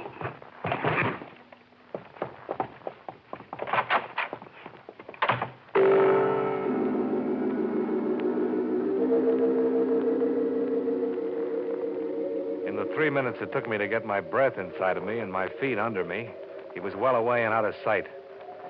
I used his telephone a second time. I told Niles Hartley what had happened and then made a beeline for Lydia Staley's place. What do you want? I'm here to tell you about all the trouble you're in, Mrs. Staley. Rutherford's given it away. Given what? What are you talking about? About an insurance policy that was written up and issued in your brother's name under fraudulent circumstances. You're the one who stood to gain most, but you had to have help to pull it off. Rutherford helped you. I don't know anybody named Rutherford. Now, look here, you look here. Rutherford just slugged me and beat it, but he isn't going to run far. Principally because he doesn't know how to run. He'll cool off, and he'll begin thinking about all this business in a new light. A few minutes ago, it dawned on him what he'd done. He'd kicked his whole lifetime right out the window. He's been found out. He's lost all around. And he's going to be mad. And you're the one he's going to be mad at. I told you I don't know anybody named Rutherford. Well, then I'll tell you. He'll probably want to kill you. Oh. Do we talk now? I don't see why. I've done nothing wrong. Who took that physical for your brother? He took it himself. You got your brother drunk enough to sign the insurance papers, didn't you? I had nothing to do with them. Okay, Mrs. Staley. We'll get it all from Rutherford. Yes. Why don't you do that? In the meantime, I hope you sleep well, knowing what you've done. I've done nothing. And you'll never prove any of these things you've been saying. Never. And for 2 days, it looked as if she might have been right. There was no way to involve Mrs. Staley without a statement from Rutherford. In the name of the company, Niles Hartley filed charges on attempted collusion against him, and a warrant was issued. The Chicago police were unable to find him anywhere. His apartment was watched 24 hours a day, as well as Mrs. Staley's residence. The case was stalemated. We couldn't locate Rutherford, but he found us. Johnny Dollar. This is Earl Rutherford. Where are you? Never mind. Dollar, they all know about me around Niles' office, huh? Just Niles and me. I'd like to explain some things to you so you can pass them on to Niles. I'd like him to know why I did it, and, before I leave town. You won't get far. There's a warrant out for you. I can get away, all right. Rutherford, Columbia doesn't want to prosecute you on these charges. The notoriety would be bad for them. If you'd make a statement, sign it, I think I could talk them into dropping the whole matter. Maybe we'd better get together? Come on over. No, I'll meet you at the Dearborn entrance to the Drummond. 15 minutes? I'll be there. Right.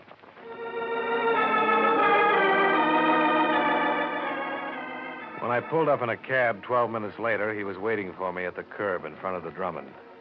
He was still wearing the same clothes he'd had on in his apartment. He needed a shave, and judging from the circles under his eyes, he hadn't slept much. He was pale and shaken.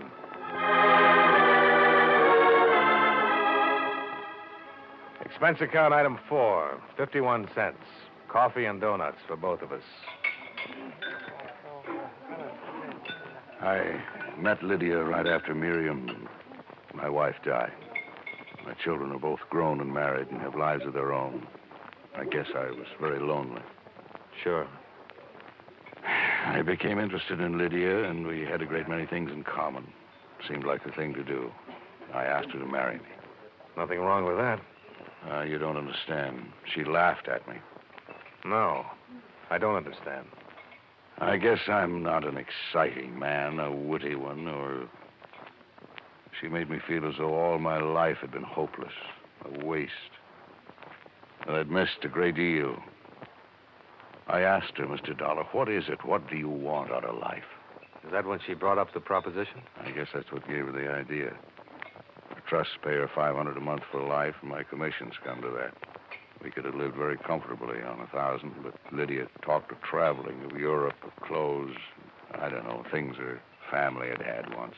She wanted $50,000 in cash instead of money just trickling in every month, huh? I suppose so.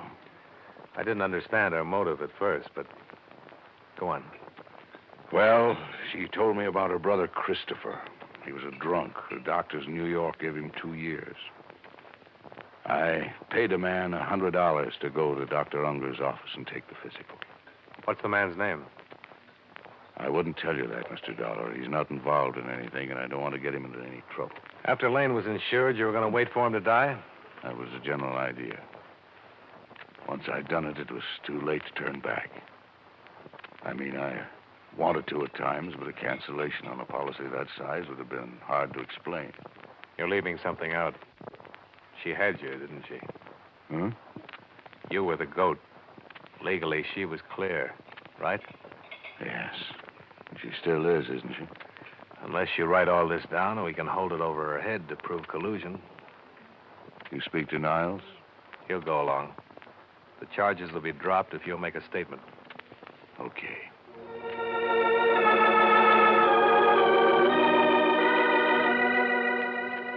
Enclosed, find notarized statement of Earl Rutherford explaining his part in the attempted collusion regarding policy 678JN23L. True to his word, Niles hardly dropped charges against Rutherford upon receipt of the enclosed. Rutherford settled his affairs and left Chicago the following day. When Mrs. Staley was shown a carbon of the enclosed statement, she instructed her attorneys to withdraw suit. The night I was to leave town, I called at her apartment to have her sign a release of all claims.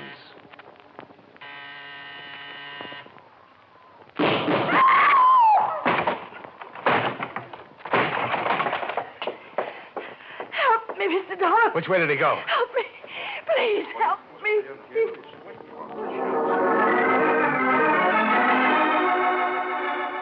I carried her to the couch, did what I could, while startled tenants phoned for an ambulance and the police. After that, I began looking around. I found a dark stain on the windowsill leading out onto the fire escape, and on the floor, a blood-stained letter opener. There was no gun anywhere in sight. I decided that if I'd been stabbed with a letter opener, it'd be easier to try 3 flights up to the roof than 14 down to the alley. I was right. Earl Rutherford was hanging over the top ledge of the building, firing down at me. I ducked into a window frame, 1 flight away from him. Get away from me, Dollar! You know I won't, Rutherford. You missed by a mile. You'll have to come down. It's the end of the line for you. Don't do anything foolish! I'm coming up after you. Come on, then. I'll be waiting for you.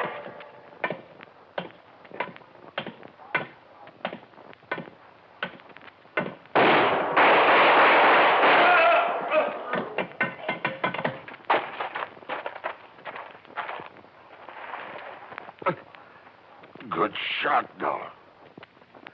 Can you walk? No. Why did you do it, Rutherford? You were clear. You were free. You didn't have to... I didn't tell it all, Dollar.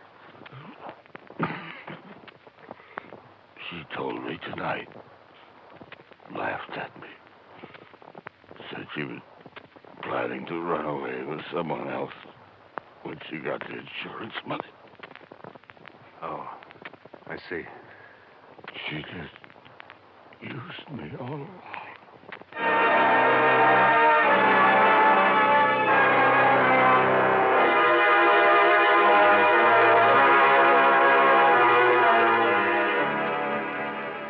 Earl Rutherford died on the way to the receiving hospital. Mrs. Staley was dead when I got back to the apartment. Expense account item 5, $53. Hotel and food while in Chicago. Item 6, same as item 1. Fare back to Hartford. Expense account total, $219.77. Yours truly, Johnny Dollar.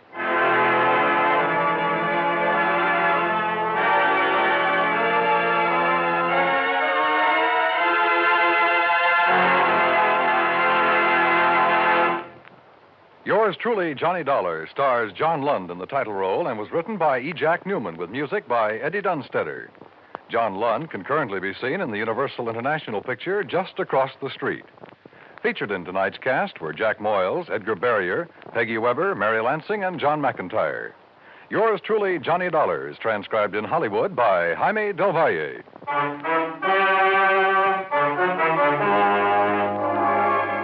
This is Dan Cubberly, inviting you to join us next week at this time when John Lund returns as... Yours truly, Johnny Dollar.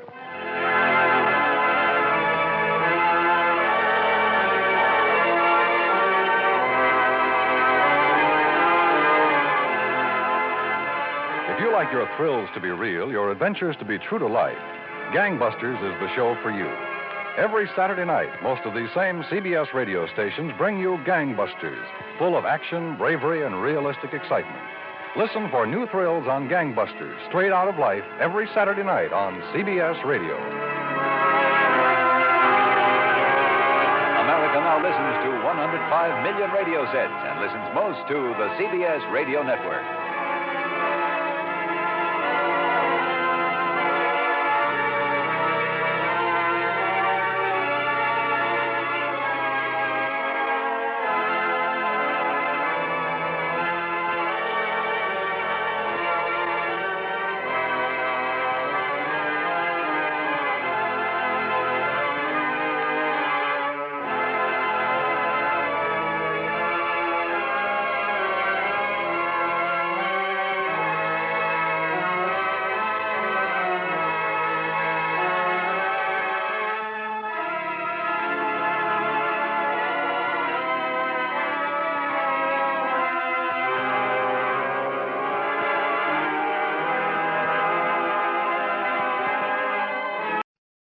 From Hollywood, it's time now for John Lund as... Johnny Dollar. Dan Mapes. You left word for me to call? Oh, Lieutenant, I've been trying to see you on this Latourette thing. What's your connection, Dollar? I'm investigating for the National Underwriters. Oh. Did you know Thompson? Yeah. Too bad. I'll be tied up till after lunch. You want to get together then? Anything I can do in the meantime? No, thanks. But enjoy the weather, Dollar. I don't think you'll enjoy the case. I'll see you in my office about 2. Right, Lieutenant.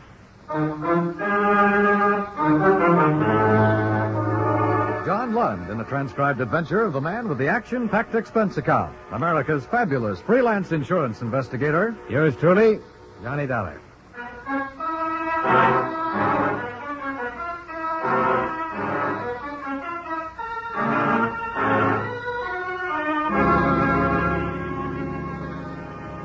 Expense account submitted by Special Investigator Johnny Dollar to Home Office, National Underwriters, Hartford, Connecticut. The following is an accounting of expenditures during my investigation of the Latourette Matter. Expense account item 1, $97.50. Airfare and incidentals between Hartford and Denver.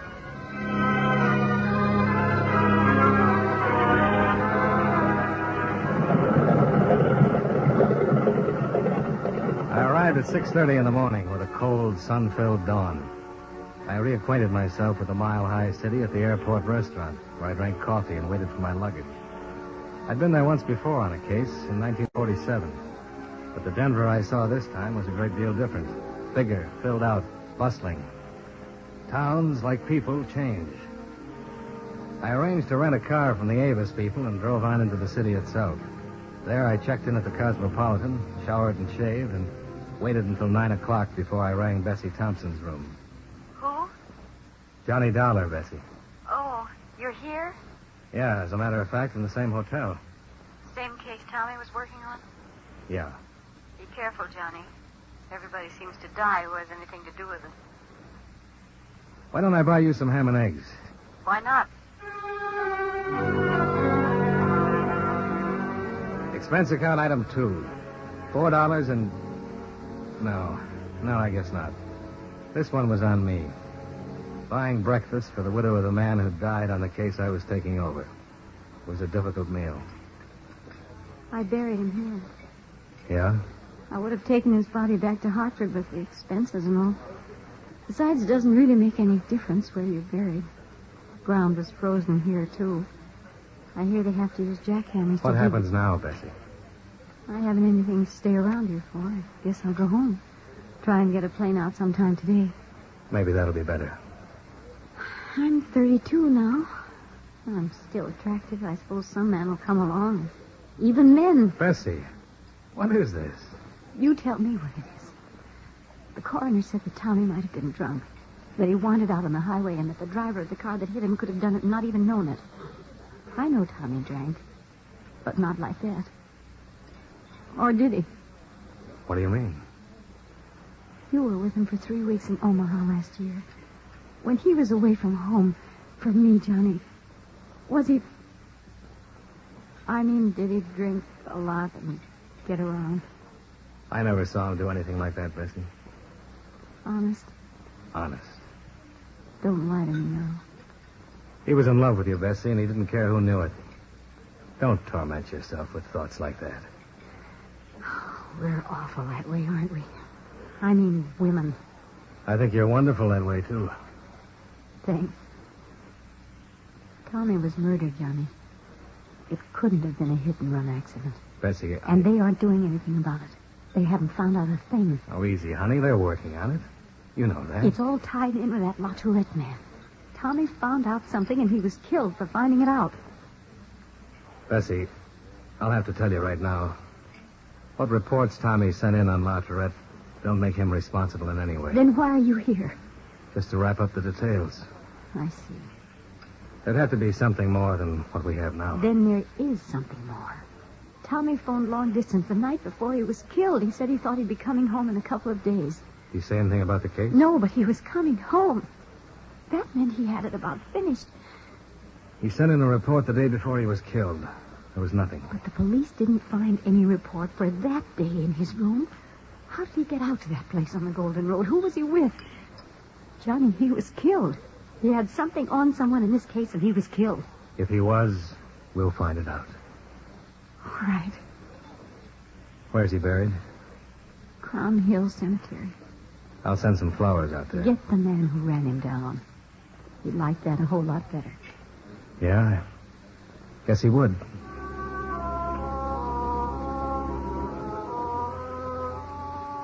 I suppose I was trying to tell her in the gentlest way I knew that men do go out to taverns and drink, that occasionally they do drink too much, and that it was entirely possible that Tommy Thompson had been killed as reported, and not for any information or investigating connected with Frank Latourette.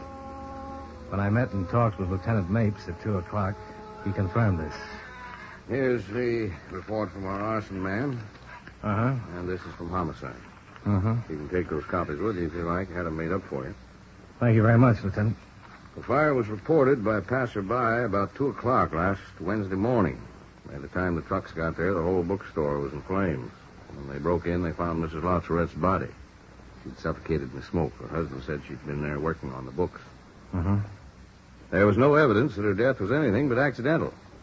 And in the opinion of our arson man, the fire was caused by her cigarette. She fell asleep working in the office, and the place caught fire.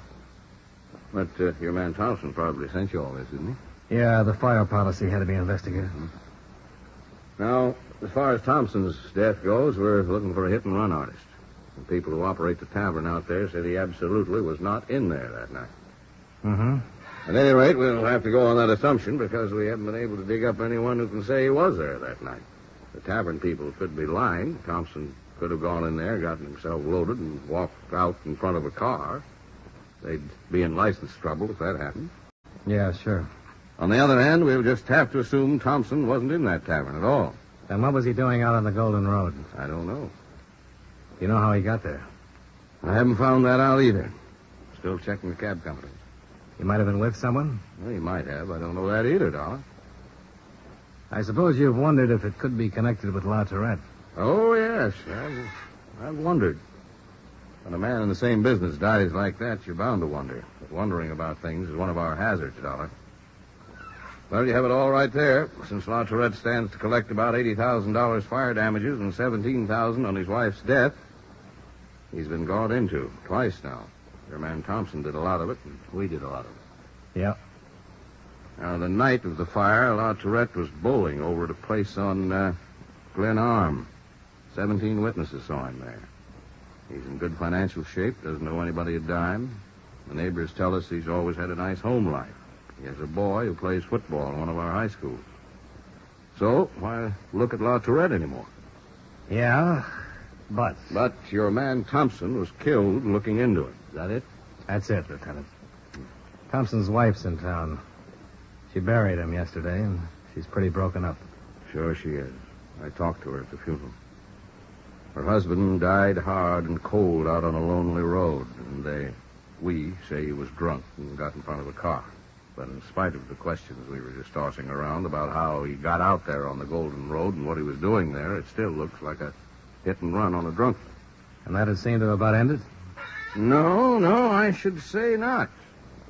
We want to find the bird who ran Thompson down. And if there isn't enough in those reports to satisfy you that the fire was an accident, that Mrs. Latourette's death was an accident, and that Thompson's death was what we say it is, then just sound your horn. I'm around all day, and I'm open to any kind of suggestion. Okay? That sounds fair enough, Lieutenant. I might give you a ring. Right.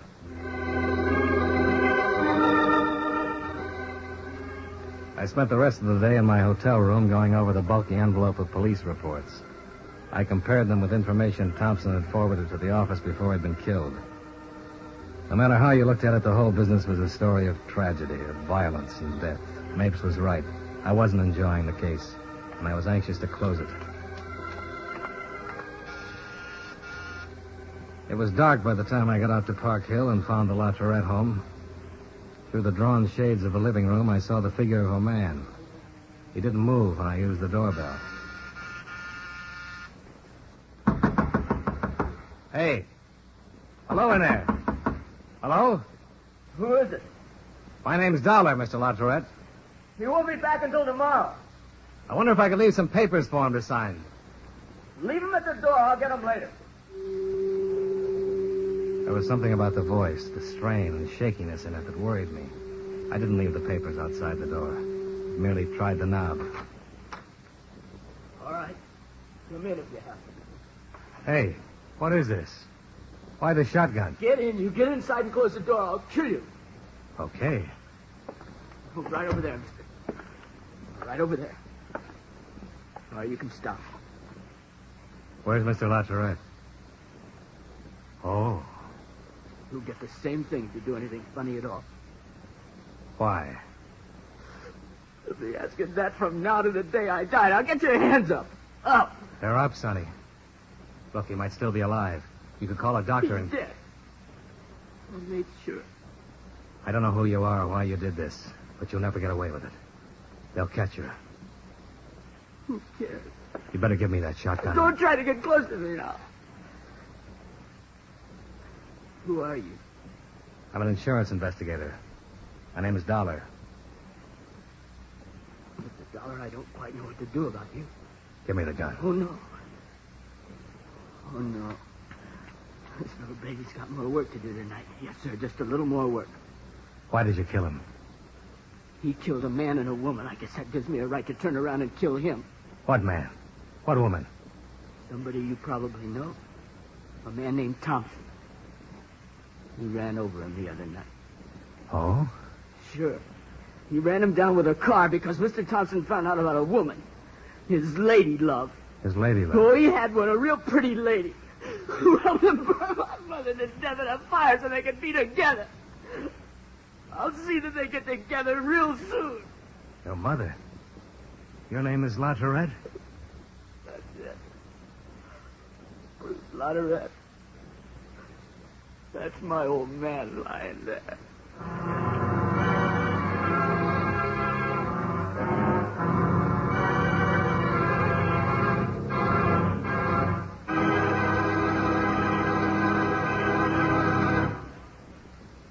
We'll return to yours truly, Johnny Dollar, in just a moment.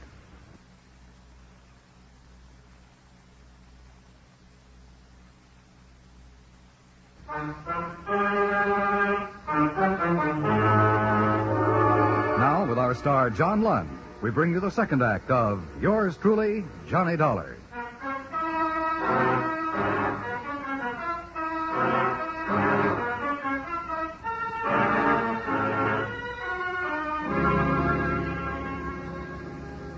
Bruce Latourette was young, and he was obviously out of his head with fear. But in spite of it, he held on to the shotgun. Turn around. Look, Bruce, this won't do you any good. You can't get away with a thing like this. Turn around now. Turn around. Go on. If you're going to shoot me the way you did him, you're going to have to work on it a little harder. I won't turn around and die that way. I don't want to shoot you. You haven't done anything to me. Now, I told you to turn around and do it. He didn't do anything to you either, but you shot him. He killed my mother. He couldn't have killed her. The police checked him. The police don't know about Evelyn. Nobody knows about Evelyn but me. She burned the store down, and he might as well have done it. Evelyn? Evelyn who? I'm going to kill her, too. And I'll shoot you if you don't stop right where you are. I don't want to, but I will. That's better. Now stay there. Bruce. Bruce!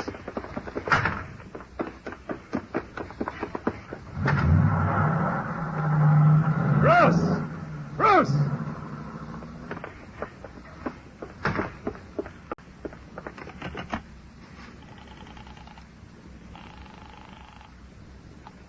Operator. Give me the police. Hurry.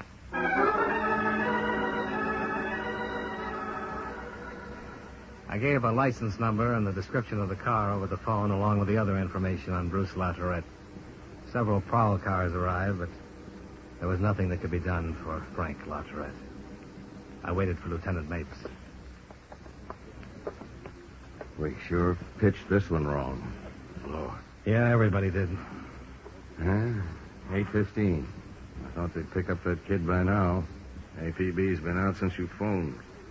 Shouldn't be too hard to spot. He wants to kill somebody named Evelyn, and he looked pretty determined. I never saw such a thing in my life. You suppose he's dreamed all this? I don't know him well enough. Latourette might have had a woman who helped him burn down the store and kill his wife. He might have had to kill Thompson when Thompson found out about it. That's the part that makes it no dream. Dollar, if we don't have that kid in our hands pretty soon, we'll be standing in another room someplace looking at another corpse tonight. Yeah, I know. How could we miss it? Who's Evelyn? Why didn't any of these people in the neighborhood know anything about it when we questioned around? I don't know. Let's see. Farrell and Hayes, Thog, Weiner. Come on, Rooney. Let's talk to these neighbors again. Okay. Boy, what I'd give for one gossipy old lady who knew everybody's business. You mean who knew somebody named Evelyn? Yeah, I guess that's what I mean.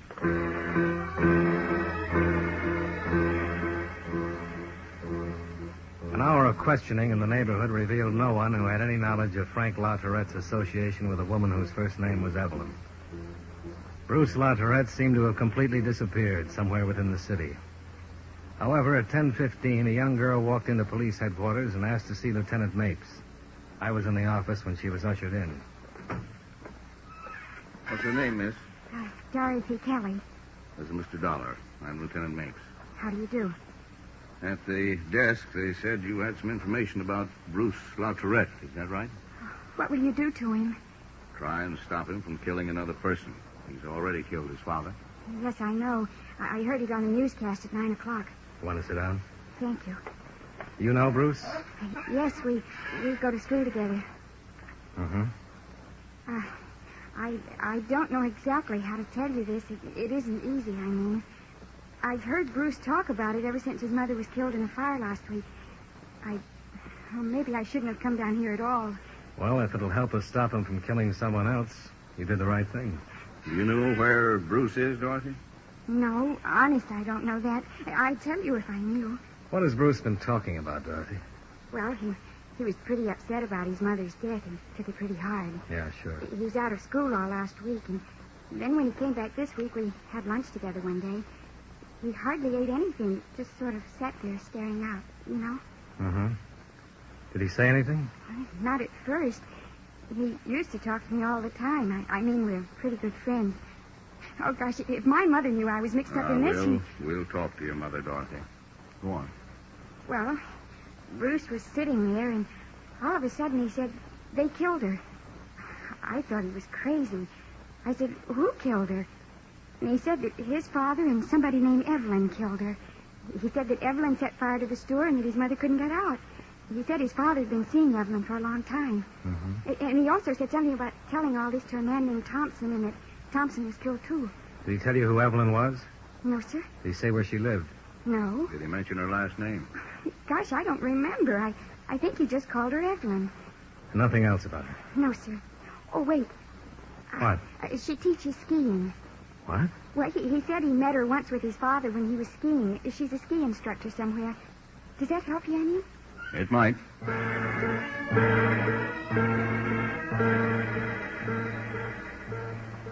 It did help. 3/4 of an hour later, the owner of a sporting goods store remembered a woman named Evelyn Warder, who had skiing classes on weekends. He located an address for her in North Denver, and I drove out there with Lieutenant Mapes. She was a tall, plain-looking woman in her early 30s. What is it? Miss Evelyn Warder? Yes? Police. I'd like to talk to you for a minute. What about? May we come in? Well, yes. You know a man named Frank Latourette? No, why? His son shot him to death tonight. Do you know him? Miss Warder? No. Why are you here telling me this? Don't you know? No, I don't know. I have no idea. I was there right after Mr. Latourette was killed. His son said he was going to kill a woman named Evelyn. He's still loose. What are you doing, talking to everyone named Evelyn? You going down? If you didn't know Latourette, you don't have anything to worry about. If you're lying to us, you're liable to get killed. He came by because we thought you might be the one he's after. We don't have a lot of time. I don't know anyone named Latourette. And you're okay. Sorry to have bothered you. That's all right. Good night. Good night. Night.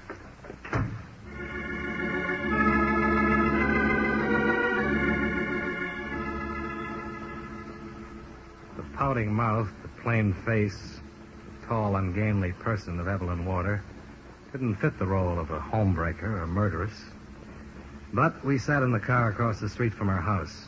Mapes put in a call for 2 more cars to come out. It really didn't get sunny all day today. And this is a pretty lousy night. Nothing to say? Nope. Sure you don't.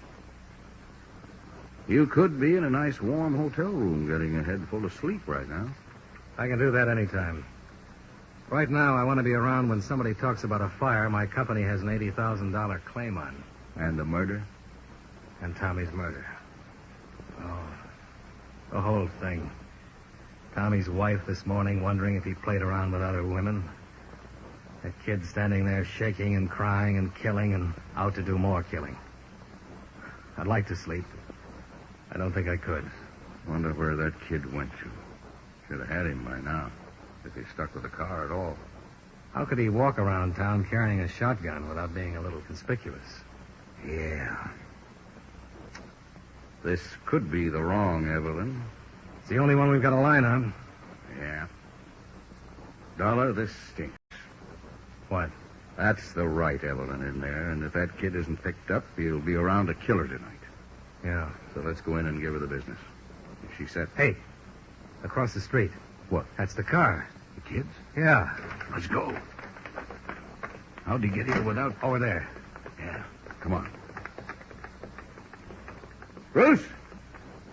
Latourette, this place is covered. You'll never get away alive. Yeah. You okay? Shooting in the dark. That isn't going to do you any good, Bruce. Let me try. Sure.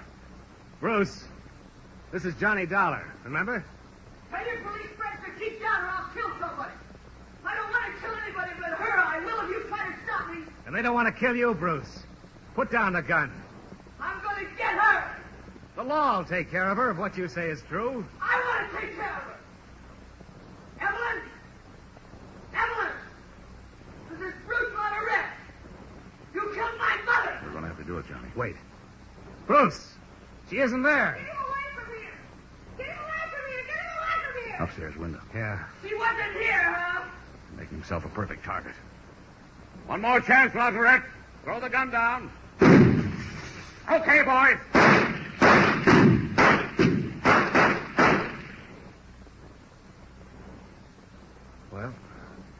That did it. Yeah.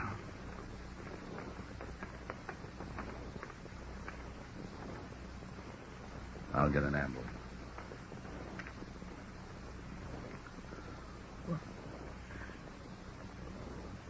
Why didn't they let me get her? Take it easy. They'll get her.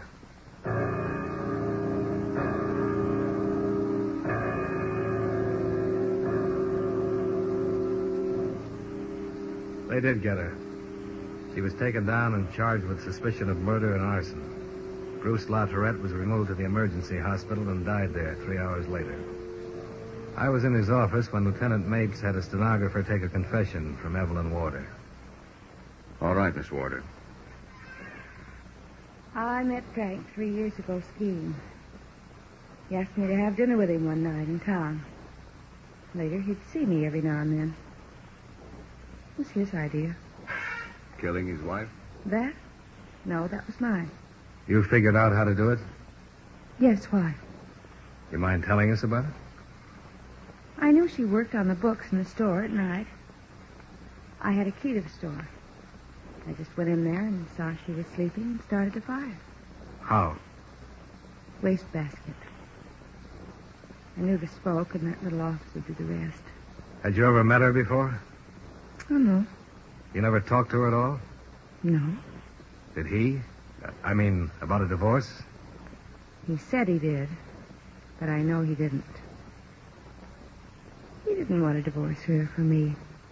So you killed her? I guess I did. The insurance man, Thompson? Yes. I guess the boy told him about us. He followed us out to the place on the Golden Road. I told Frank we'd have to get rid of him. And we did. Who was driving, Evelyn? I was. Your car? Yes. You killed them both, then? Mrs. Latourette and Thompson? You don't think Frank could have the nerve to do anything like that, do you?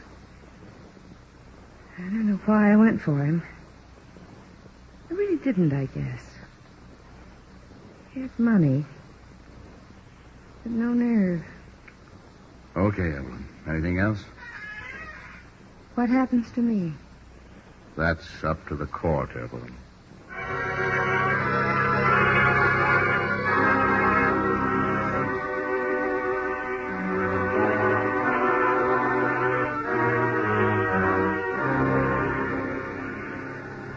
Expense account item 3, $12, hotel and board. Item 4, $12.50, car rental. Item 5, same as item 1, plane fare back home. Expense account total, $219.50. Yours truly, Johnny Dollar.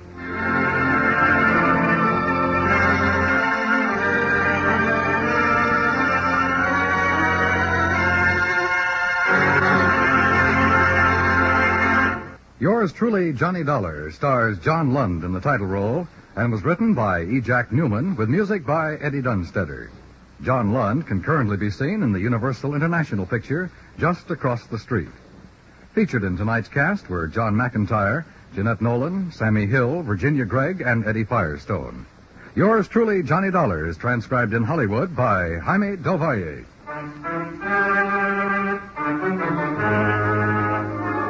This is Dan Cumberly inviting you to join us next week at this time when John Lund returns as... Yours truly, Johnny Dollar.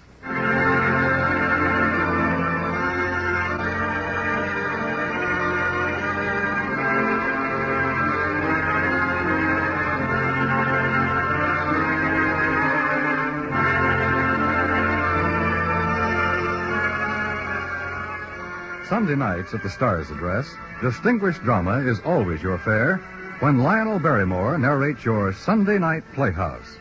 Each week, this fine program turns the spotlight on a little-known or unsung hero of American history, bringing you the highlights of his career in brilliant original dramatizations. Don't forget, this Sunday on most of these same stations, Sunday Night Playhouse, starring Lionel Barrymore.